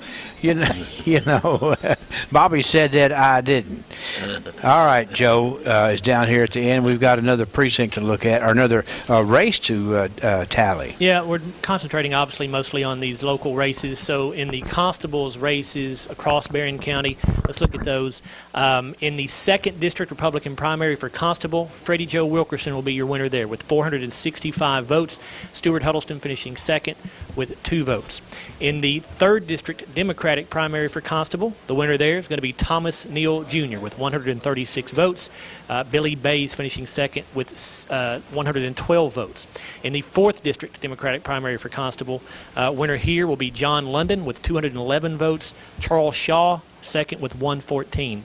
And in the 5th District Democratic primary for Constable, the winner there, pretty tight race. Chris Furlong, 152 votes. Gary Allen Thomas, 141. So a difference of just 11 votes in that race.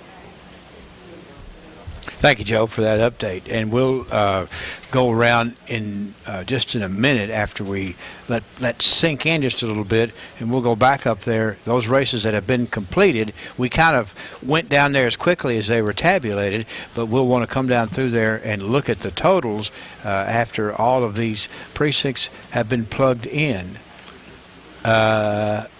Okay, all right. I'll wait. We might be having some candidates coming in right here. What I think we'll do is, Bobby, we'll take a quick commercial break and get situated, and maybe we can talk with some of the candidates here. We'll be back in 2 minutes with our election coverage tonight, sir. Okay? I'll be here. All right. Thanks a lot. We'll be right back. Monticello Bank began in 1895 in Monticello, Kentucky. They were one of the few banks who survived the Great Depression. Today, there are 20 branches all across the Commonwealth, from Louisville to Harlan. Monticello Bank offers full-service local banking for personal and business products. From home loans to commercial lending, Monticello Bank will guarantee the most competitive rates from local people you know and trust. Because their friendly personal staff is what separates Monticello Bank from all the rest. Stop by their location on 1434 Happy Valley Road in Glasgow every weekday from 8:30 a.m. to 4:30 p.m. and let them make the financial side of your life a little bit easier. Monticello Bank, where people matter. Member FDIC, Equal Housing Lender. To make sure that a home is comfortable 24/7 can be a challenge. You feel a huge accomplishment yourself.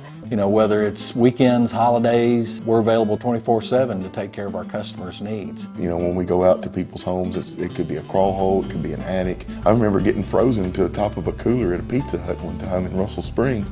We depend on repeat business, so we always strive for 100% satisfaction and to always do the right thing. Go give this to Daddy. Okay. What do you have there, sweetie? Open it and find out. A Colton Steakhouse gift card. Aw, thank you, honey. Come on, Daddy, let's go spend it. Head to Colton Steakhouse for Father's Day and any other special occasion. Snack on peanuts and rolls with honey while you order. Have one of our mouth-watering steaks or burgers, a salad, and try our tasty desserts. Colton Steakhouse, serving you in Bardstown, Campbellsville, Glasgow, and Radcliffe. We know what's at stake. LU, we've had a fast and furious several minutes of getting all of the totals posted on our tabulation boards right here. We're going to have some winners on the air just in a second, but we really have a winning CPA team that we want to introduce, and we're going to put them on television right now. And as I read your name, you all wave to the audience there. We're going down to the far side, so there's Sue Furlong. Wave, Sue. All right. And I see Dixie Nunley down there. Hi, Dixie. All right, and this looks like Lane Norris right there. Lane tabulating for us. And we've got Jordan Constant. Hey, Jordan. Let's keep coming up here. There's, let's see here. There is Allison Reed. Hey, Allison. And right next to her is Miss Cindy Greer. And then right next to her is Mr. Ryan Mosier. And then we have one of the queens of Park City, Kentucky, Diane Stewart is right there in the first position. And we really, they make a big difference in the way we're able to do this. And it makes us feel really good to have them here, Brennan. And you know, this is a big undertaking. Absolutely. Well, I'm impressed. I mean, we were waiting around for the results. We got them in, and they obviously got these tabulated quickly so that we could get some eager people some answers. And one of those eager persons was Mr. Jeff Botts. Congratulations, by the way. Thank you. I've got a couple of things I'd like to say if I could get just a few minutes. Sure. Thanking my family, my wife, putting up with me the last 4 years. It's been a tough. This is very, very tough. And I'm learning, like Bobby said, there's a lot to learn. I've got a lot more. I appreciate the ones that's voted for me. I thank you for that. The ones that didn't, I'm going to try to earn your vote again, doing the best I can. I made some mistakes. I admitted them as we're going. I'm learning. We're up in Frankfort trying to do for Barren County. I just hope you'll trust me. I appreciate my opponents. I got to know Shannon White, Brandon Barkley. We kept it clean, and I appreciate that. And that was very important that we can just show out in the community that we can keep it clean.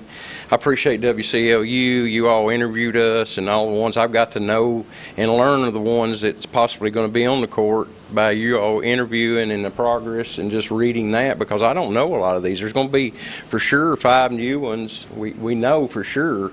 And just appreciate you all for letting us know each other, and thank you all for trusting me.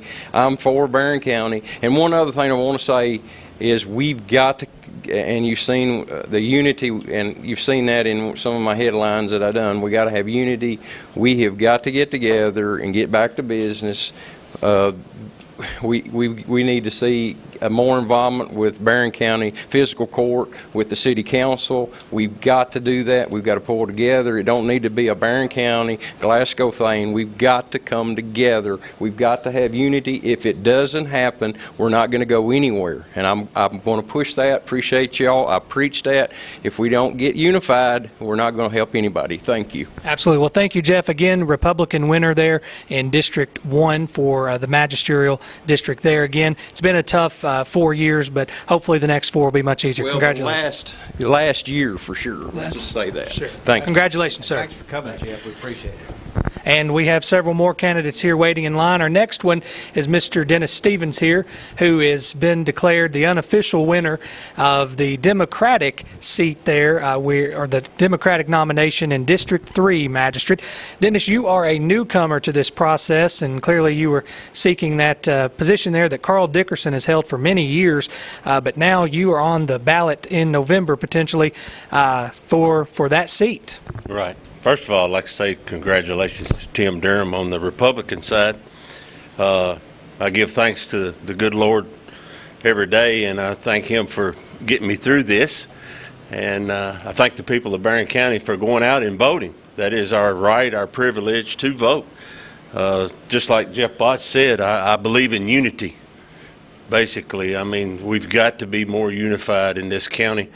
And I promise the people of Barren County one thing that I can promise to you, that I will always take in consideration the people in the 3rd District, and will make the best decision in my ability for the people of Barren County. So I just think we just need to all get together and be more unified, more bipartisan. I believe in bipartisan in the local government. I do stand behind that tremendously. and the bipartisan in the local government. Very good. Well, congratulations, sir. Again, Dennis Stevens, who has been declared the unofficial winner for District Number 3 on the Democratic nomination there for Barren County Magistrate. Congratulations, sir. Thank you. And again, we are saying unofficial. We always want to be sure we are saying that, as these results are obviously unofficial, being tabulated from those tickets there across the polling centers.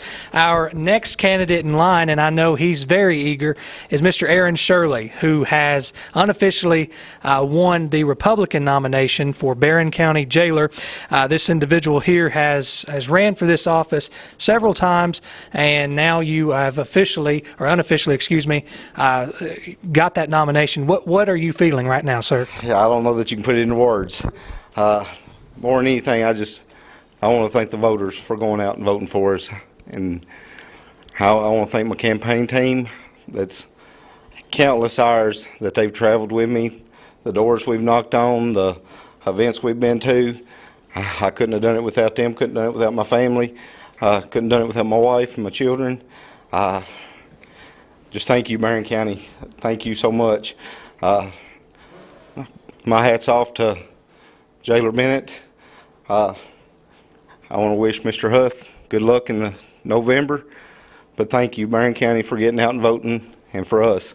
Thank you so much. I appreciate it. And as you just alluded to, you will now be on the November ballot there for the general election, facing Mr. Cody Huff, who is the only Democrat to file for Barren County Jailer. Congratulations, sir. And Thank you. I know this is something you look forward to. It sure is. Thank you. Yes, absolutely.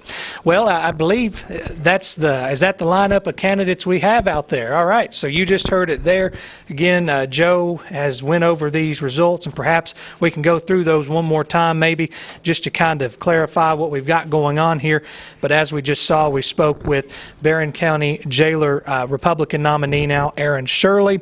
We also spoke with District 3 Magistrate Democratic nominee, Dennis Stevens, and then finally incumbent Jeff Botts for District 1, regaining that seat there. So lots of excitement here among these candidates, folks.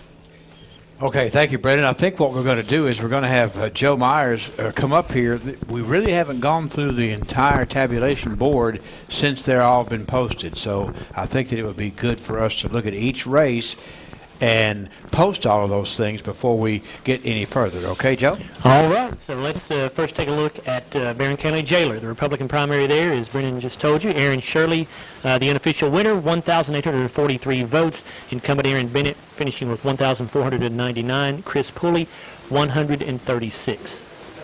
In the sheriff's race, the Republican primary, unofficial winner will be Steve Garrison with 1,224 votes, followed by Charles Bunch with 1,057, and Guy Turcott with 916. In the magisterial races, in the Republican primary in the 1st District, as you just heard from him a moment ago, Jeff Botts. Jeff Botts will be the unofficial winner there with 232 votes. He is the incumbent.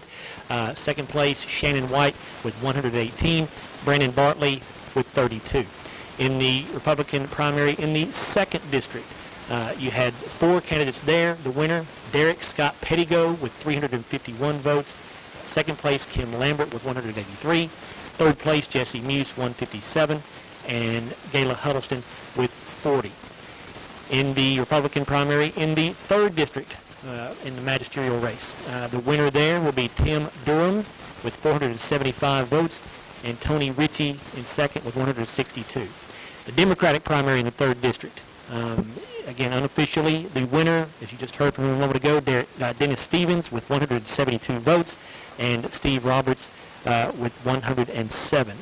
And in the 4th District Republican primary for the magistrate's race, incumbent Tim Coomer, the winner, with 463 votes, and he is followed by David Steinhaus with 104 votes. Continuing on with the magistrates' races, in the 5th District Republican primary, you have 4 candidates in that race as well. Unofficial winner is Marty Kinslow with 265 votes, followed by Troy Robertson with 145, then Jackie Perkins with 71, and Jason Simmons with 34. In the 5th District Democratic primary for magistrate, Winner there unofficially, Ben Knuckles with 219 votes, followed by Beverly Harbison with 100 votes. In the Democratic primary in the 6th District Magistrates race, winner there, Ronnie Stinson with 263 votes, Patrick Knuckles finishing second with 56. In the Republican primary for the 7th District Magistrates race, winner there unofficially, Mike Haynes with 149 votes, Mike Keith finishing second with 96, and Paul Furlong third with 66 votes. Before we get to the congressman's race and U.S. senator's race, let's do another very local race here, the constable races in each district. In the 2nd District Republican primary, Freddie Joe Wilkerson, the unofficial winner there for constable with 465 votes. Stuart Huddleston, and I misspoke on this earlier, and I apologize. I said he had 2 votes. I was looking at the number 2 where he finished in 2nd place. My apologies. Stuart Huddleston does still finish in 2nd place, but he had 208 votes in that primary.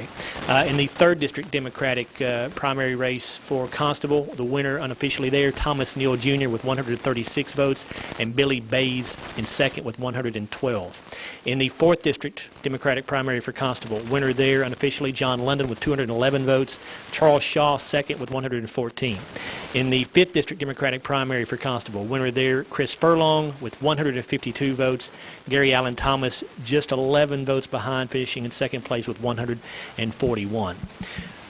We have not looked at this race at all, but the winners were declared early here statewide. So, but we will tell you in Barren County in the United States Senator race, the incumbent Republican Rand Paul winning easily in a landslide here in Barren County with 3,226 votes to finish in first place there. Valerie Frederick finishing in second with 108 votes. Paul Hamilton finishing third with 78 votes.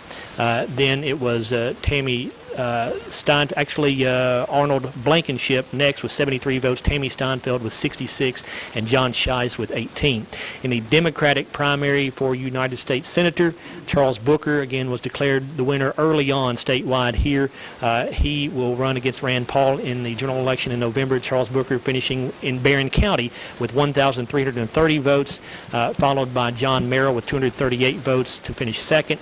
Joshua Blanton Sr., 216 votes to finish third, and Ruth Gow, 128 votes here in Barren County in that U.S. Senator Democratic primary. In the final race we need to look at here, the U.S. Representative, the 2nd Congressional District in the Republican primary there, the incumbent Brett Guthrie again winning in a landslide in Barren County with 2,899 votes. Lee Watts finishing with 625 votes, and Brent Fair with 88 votes.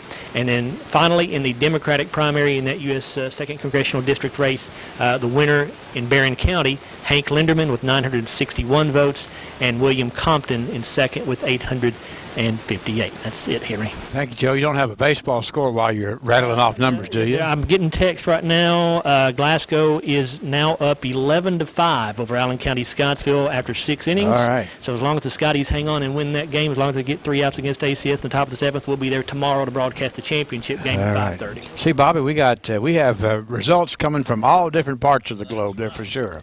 All right, we got the softball. Brendan, do you have guests that you want, or we need to take a break and let you get situated? Or I have guests, but we can take a break for a moment if you'd like, and we can get them in place. It's whatever you'd like to do. Let's take a real quick 2-minute break because we got some people here that we want to talk to on the air. I'll let you get situated, and we'll be back at our Election Central in 2 minutes from WCLU.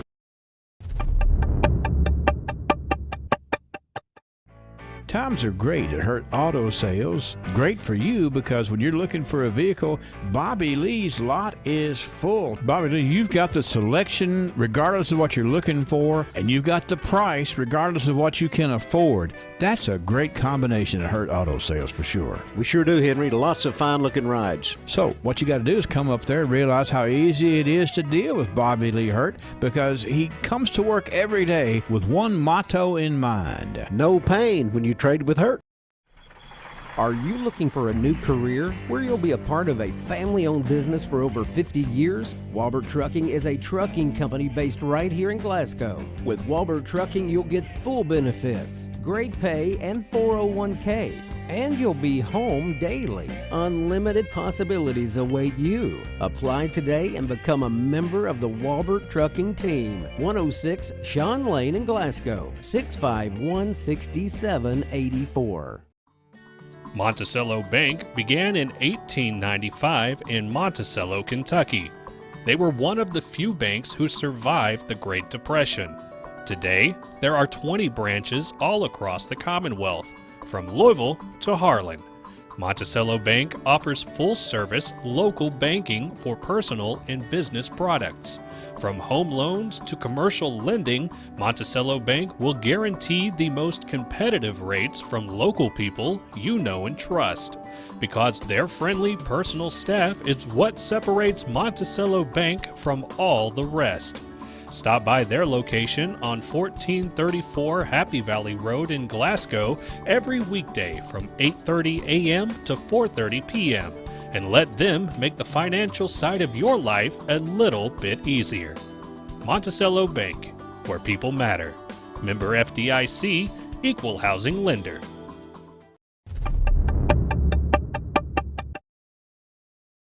Been enjoying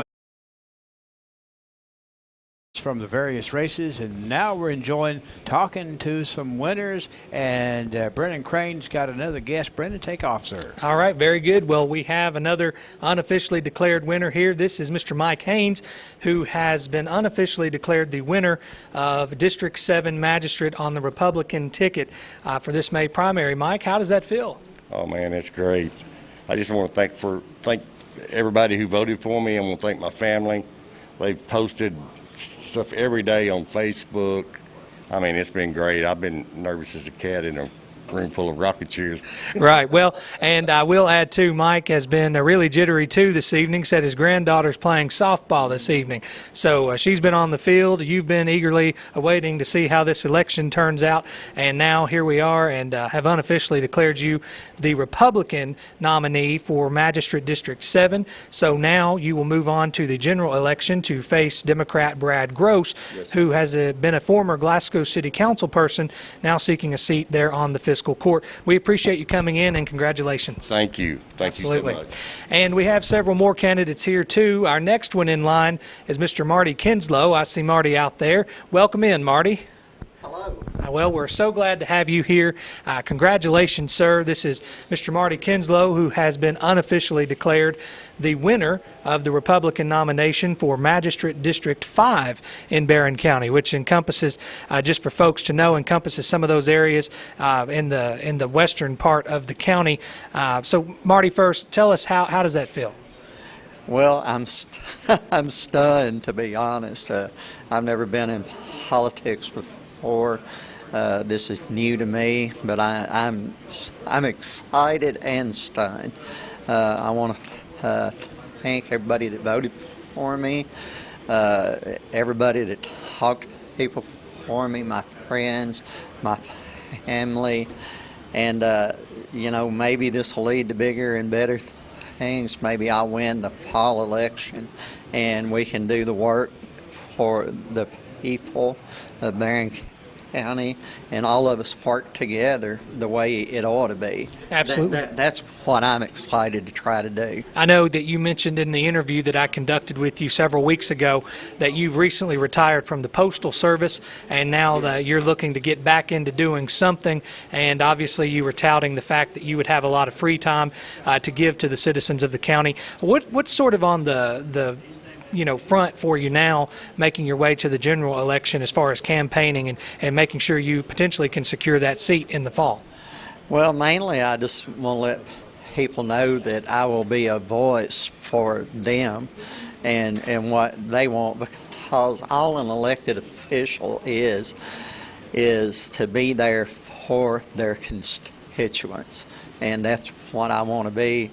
And I'll be honest, everybody in where I live, and I've lived there my entire life, they all know me. They wave at me, they blow their horn when they drive by.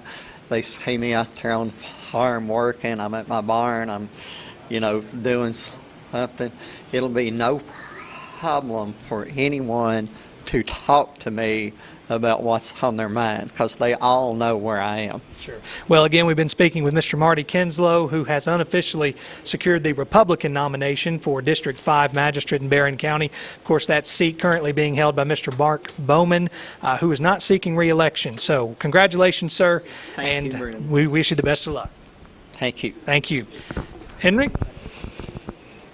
I want to reach over there and shake Marty Kinslow's hand, and Bobby Richardson's going to do the same thing while we're catching.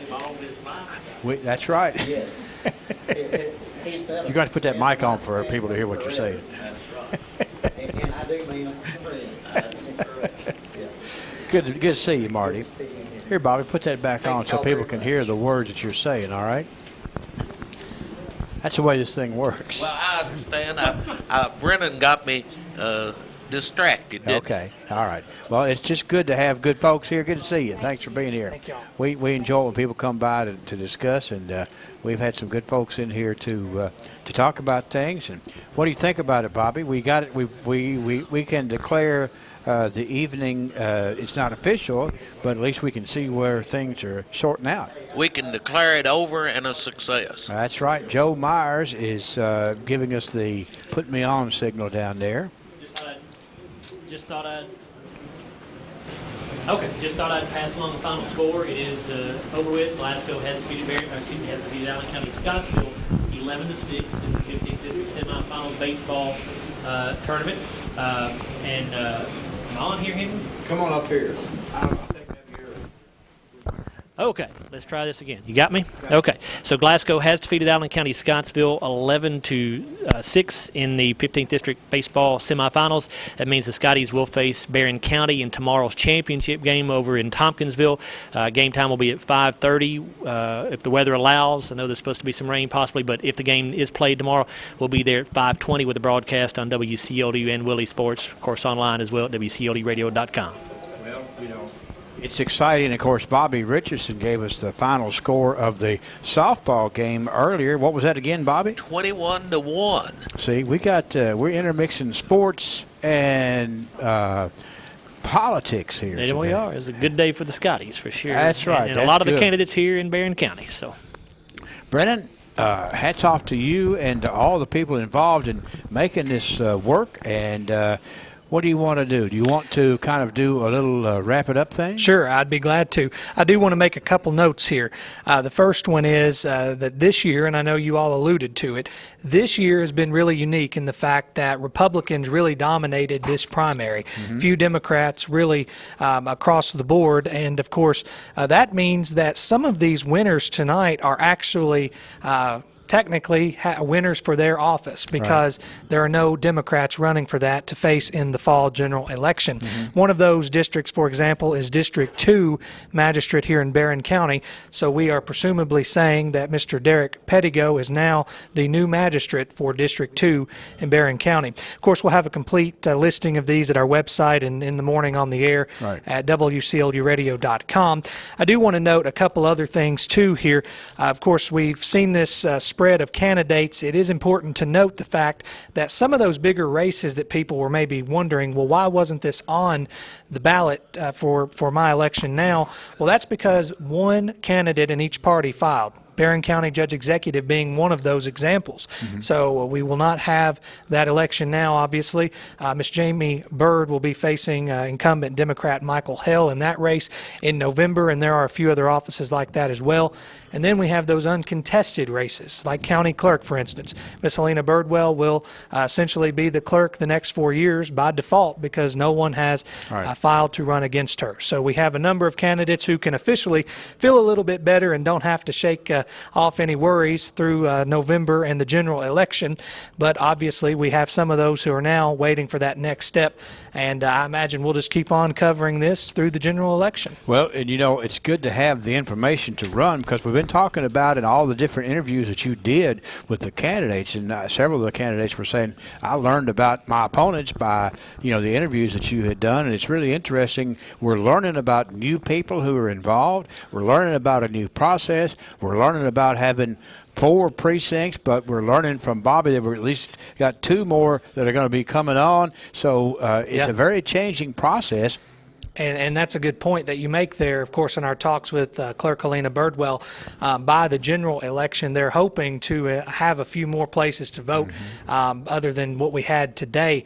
Yeah. And obviously, with the early voting, that was a big deal for many folks who were able to go in last week and then before that as well. And it's really refreshing, I think, to be back to this type of doing it, if you will, or this way of doing the election. Why? Right. Because the last 2 years, particularly, it's been a struggle. In 2020, we, of course, had that postponed primary, which wasn't until June. And then, of course, we had differences in our local elections. And just for a historical purpose here, many people were not happy with the way that the election was done. Others were thrilled. So it's been interesting to see how people's perception of that has been. Speaking with the ladies at the clerk's office a few minutes ago, they were saying that the calls have been really diverse today. Some people calling and were concerned, others, congratulatory about it. Well, and that's right. And the clerk's office gets a big thumbs up for how excellent of a job that they did, how they kept us informed. They were answering questions, and we got to say hats off to Helena Birdwell and all of her staff. And while we're talking about people who get it together, that's right. Nellie Pickett, once again, the coordinator who knows. We don't worry, if we ever want to worry about anything around here, we look at Nellie's face. That's true. And then if we get worried when she looks worried. So I can go a long ways as long as she looks okay. Right. Do want to thank Joe for being here, Bobby Richardson for being here with us, our general manager, John Ingram. Get a picture of John up there. John, why don't you come over here for a moment? Hey, John, this is your first election right here. That's right. You're here from parts unknown, as they say in the wrestling world. So, but we're glad to have you here being a part of our election coverage tonight. And we kind of wanted you to see how it happened. And it's pretty easy to understand, isn't it? Well, it's a pretty simple concept, but I know the execution is not quite as easy as it may seem to the untrained eye like myself. But it really has been great. I'm very proud to be part of these stations, very proud to be working with everybody who's involved.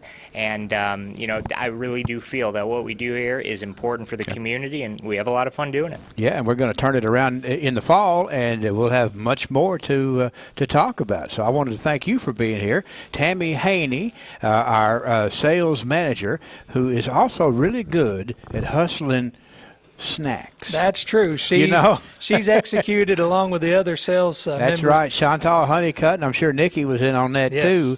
They do know how to put on a spread up there in the front. That's true. Have y'all seen if there's anything left up there? I haven't. Okay. Well, maybe there's a little something up there. And I want to thank Luke Pierce. He is the coordinator emeritus, who is, how do I say this?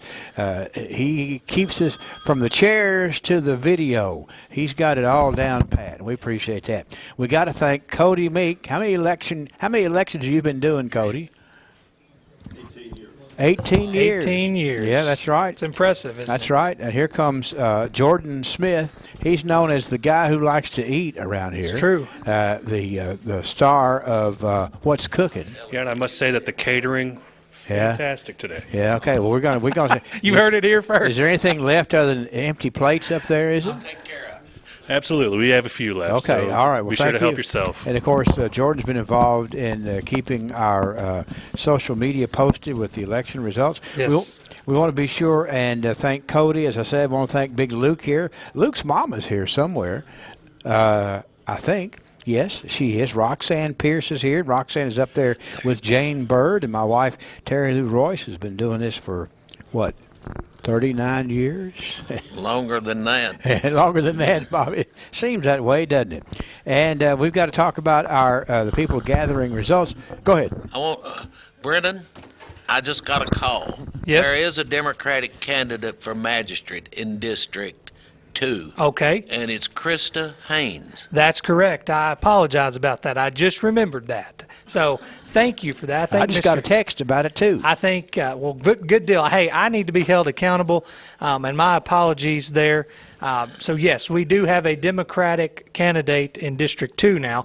I was getting worried we had tabulated wrong, which is a bigger concern.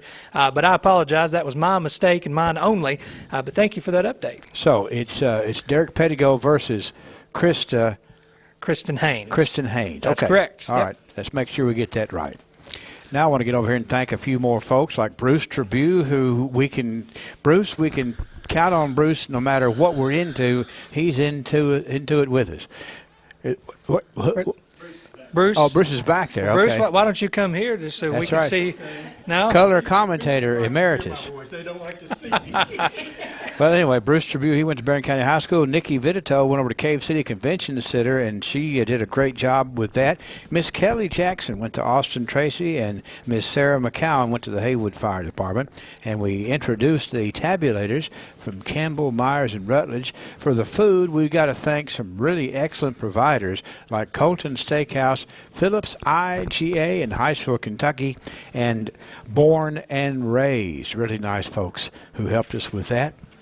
I think if anybody's up front listening that I left somebody out, did I thank Joe Myers? I think I did. I think you did. Have I left anybody else out? No, we didn't thank this young man that does the camera? We talked to Cody Meek. Did we? He says he's been doing it for 18 years, Bobby. That's right. That's when Bobby was taking that very important call. Yeah, that's right. The tabulation right there. But no, it doesn't hurt to thank Cody again because sure, he doesn't get enough credit for all the different events like this that he films and videos and all that stuff. It's all, as they say, takes a village. Okay, that's right. I'm going to say good night to everybody. I want to be sure and thank our sponsors because we really enjoy having the sponsorship of Colton Steakhouse, Hurt Auto Sales, HVAC Services, Walbert Trucking, and Monticello Bank. And we appreciate all the folks who dig in their heels to make sure that we can have this. Bobby, thank you for being here. I don't know, that's another thing I don't worry about is I don't know how do I say this? We've never totally used all of your resources of bull yet. Well, now, it would be very difficult to do that. so we have let's say we have a machine that jams or a log jam or I'm not going to say which precinct, but we were sitting here one night doing election returns and we couldn't find out where the returns were, and we got word that the precinct workers turned the lights off and went home. That's right. That was a real scary night for sure when that happened, but we kind of worked through that. I always appreciate you being here, Bobby, and appreciate your wisdom, and we just enjoy having you here and appreciate your support because it is good to see that voters are responding, that candidates are responding, and I think our whole community benefits from that. Anything else, Brendan? I think that's good. I just want to clarify one more time. District 2 does have a Democratic candidate that will be on the ballot in November. Okay. So Mr. Derek Pettigo is not the unofficial winner of the seat by default. Of course, he has gained that Republican nomination, but will face Kristen Haynes and the Democratic side of things in the fall. And I will say it's one of the things that I'm going to get used to is every precinct that comes in has all of the magisterial candidates in those precincts, and that is a little bit, that's different, Bobby. It is different. Well, we'll get used to it. Yeah, we will. Throw it at us, we'll deal with it. That's right. We're adaptable. From the studios of WCLU, this is Henry Royce thanking you all for being a part of this wonderful evening. The election process is in good order here in South Central Kentucky. And have a great evening.